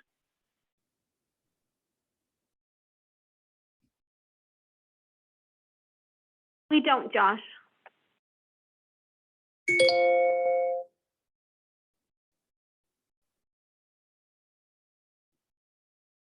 Okay, well, let's move on to the discussion of agenda items for the next board meeting.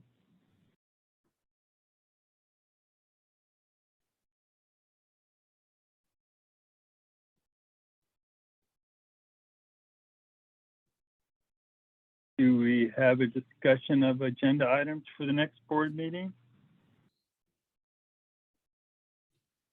Well, I guess I'll go first. This is Kevin. I Okay, still have Kevin. about a half a dozen people to contact on legislative stuff. I can give another report if you'd like. Excellent. Yeah, that was very nice. Yeah, and the Rules and Regulations Task Force, Justin and I will be talking offline, but we can come back with products from the action items we discussed today. Okay. I do have a question about the waiting till April for our next meeting. Is that something that the entire board wants to do? It seems like we're working on issues like remediation. If we want to any attempt to have a plan in place for this season, waiting till April is gonna put us way behind the gun. Yeah, I'm with you, Jack. I thought that we were going to do a meeting every month. I thought that was at the last meeting we discussed. And I know the staff had asked, to not have as regular meetings, but it seemed like the general consensus that we were going to try to meet every month, until we kind of get things more solidified and not so many unanswered questions, especially with Lisa Herbert's request of getting things done, or at least getting on things sooner than later because the season is upon us. Yeah, absolutely. I was thinking about what Lisa said earlier. If I can make a motion that we continue, I don't know if it needs a motion, but we should continue to meet on a monthly basis. I have a question. So I definitely want monthly meetings. My only concern is whether everyone, especially you guys, if you're having not enough time to process all the information and to read everything you have to read together with all of your work and then come up with something, right? So I definitely propose to keep it on a monthly basis, and as long as we have something substantial to go through and not only do it on a monthly basis just because, right? And in that case, maybe if you need an extra month, we can do it in March. Or how can we help you? Should we break it down? I don't know. I'm just trying to figure out how can we be more efficient with these meetings. I know there is a lot of pending things, but it seems to me that we're not really making any headway. And that's it.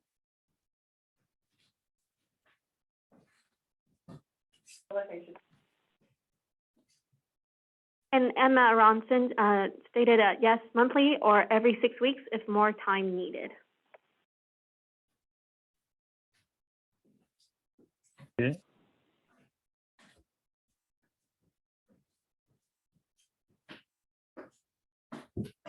Any other discussion for scheduling the next board meeting?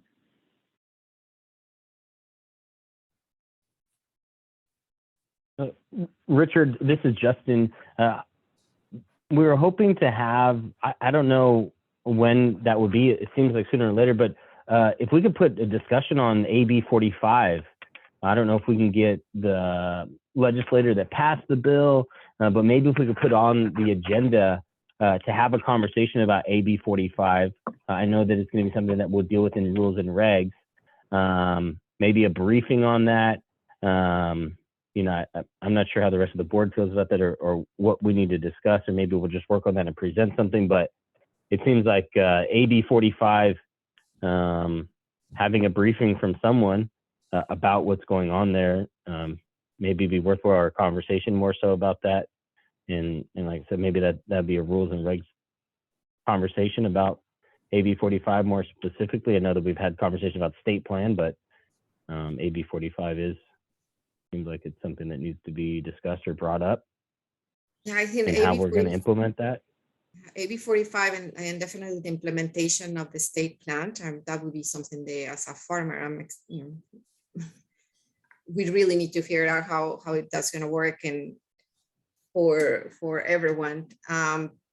To Emma's point on her comment says, would 4 weeks be enough, or should we just move it to 6 weeks? We don't go all the way to waiting 2 months, but perhaps 4 weeks is to go too fast and prepare for another meeting. Maybe 6 weeks would be something that is a good time frame.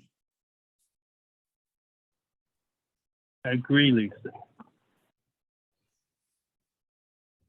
So would everybody like to meet in 6 weeks?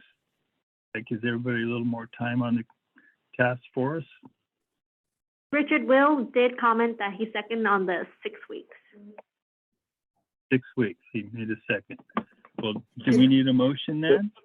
Or just an agreement? So Richard, you don't need a motion, but it would be good to hear from those that would be presenting at the next meeting, if that's enough time for them to be able to put together something to present and be ready for a board motion on, to make sure that we're using that time effectively. And just a reminder to the board, setting up these meetings is a lot of staff time that we're dedicating to this activity. So we want to make sure that these meetings themselves are as effective as possible, just to make sure that we're using staff time as effectively as possible. True. Okay, is that enough time for you, Justin, to give a task force report? 6 weeks? I think 4 6 weeks sounds fine. What do you think, Justin? Okay. Yeah, I think it shouldn't be an issue. I mean, it's something that we're going to be reporting on regularly, so we'll just say in the next meeting that we'll have something together. No problem. And I'd also like to just add on an AB 45 discussion, whether we bring someone in from the legislator that passed that, or the department wants to prepare a report. But just like the state plan conversation, I believe that's something that Jack and I will bring up in rules and regs. And so maybe we just put that on there, that we're going to discuss that in rules and regs for the next agenda item, or if we want to have more of an open discussion, but something around that, however we want to frame that. This is Kevin here. So this is Kevin here. I can definitely, I mean, that's mostly my focus right now is AB 45. So we could put that in the legislative update stuff, and I'm totally willing to do that. And so if anybody has any, any ideas from the board, just contact me. I'd like to, I've been in contact with Curry's office, so we might be able to get somebody from their office, as well as, I'd like to see somebody from public health too come to talk to the board. So that's, if you want to just do it in the legislative update, I can just focus on AB 45 during my report, and if anybody wants to, help out with that, I'm definitely more than willing to work with somebody else too. Okay. Kevin, why don't you, if you want another board member to assist, it's fine, but why don't you go ahead and reach out to staff on that, and we can help coordinate that as well, just to make sure that we're all on the same page about who's best to reach out to, and make sure that we're coordinating on it. Okay, yeah. And I did have one comment about on the next meeting on the report on the rules and regs. It would be nice to have a couple things that we can make motions on in terms of some of those items that have been brought up the last, couple meetings. I don't know if that's possible or not, just to get them in the amendment process working. I know it sounded like Joshua said that, we're going with the state plan right now, and the amendments take more time. It seems like we should start getting those amended motions in the process for, so that by, spring or summer, or even, harvest time, some of those amendments or those motions that we're making in the rules and regulations can take effect for, at least, some of the items we've been talking about. Good idea. Thank you, Kevin. Yeah, I think that at the least we could have some language on the pre-harvest report prepared. If we'd have the remediation language to share with you all by then, I'm less sure of, but I think we could at least have the pre-harvest requirement language. Okay, sounds good. And then And maybe, Richard, real quick, something that maybe it's in addition to that AB 45, or maybe not, but maybe we have to ask this to staff, but sampling and testing, would that be on the rules and regs is where we would we put emphasis on that?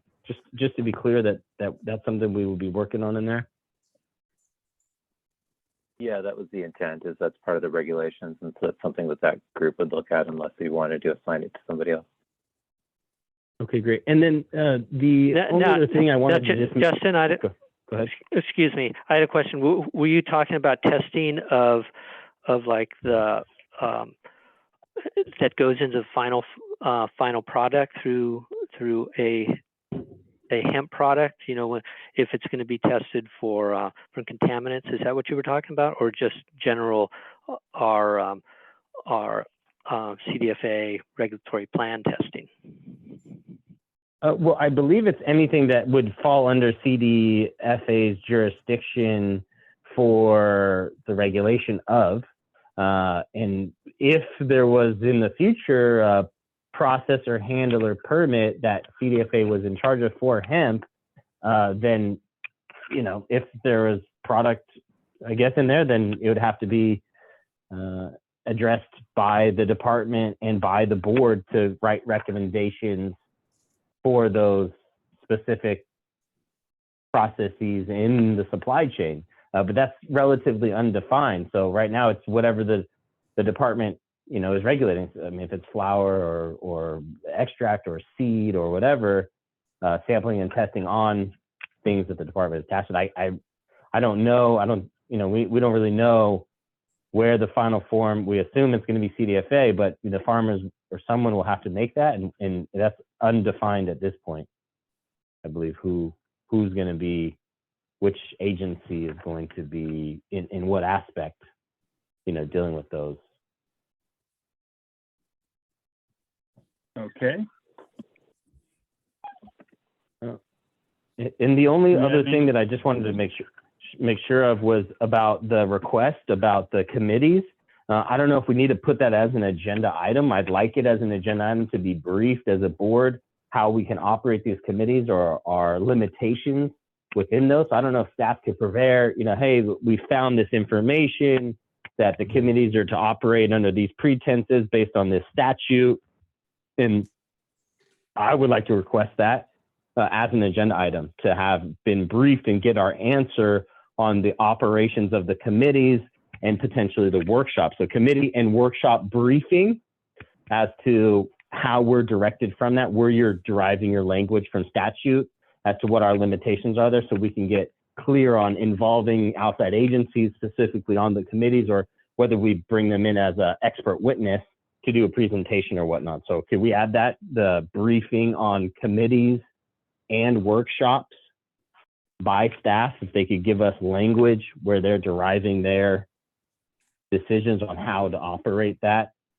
I know we addressed it maybe in a bylaw eventually, but for now, we're looking for directives. So if that could be an agenda item on committees and workshop briefing, just give us some information that, I don't want you guys to have to prepare like a whole report on it, but if you could just give us the answer and then give us documentation in statute, where that's being defined at. Okay. Do we have any other items for the agenda for the next board meeting? It's growing. I have one more, and if no one else has something, the way that information is being disseminated to farmers, specifically the opt-in to receive information. I've tried it myself. It's not as straightforward as maybe it could be. And we'd like that on the agenda to discuss. I mean, we could talk about it now, but really like to talk about it as an agenda item, how that opt-in information is for registered farmers and whether they're automatically opted in as a registered farmer, and then how information is being disseminated to farmers, as there's been an outcry of farmers saying they're not getting the information from the CDFA, and we'd like to kind of talk about that, you know, specifically, you know, how the opt-in, opt-out information is being handled by the farmers, or by CDFA to the farmers, because it seems like not everyone's getting the notices. Can you clarify that, Justin? What are you talking about, opting into or out of? Yes, please. I'm not familiar with that.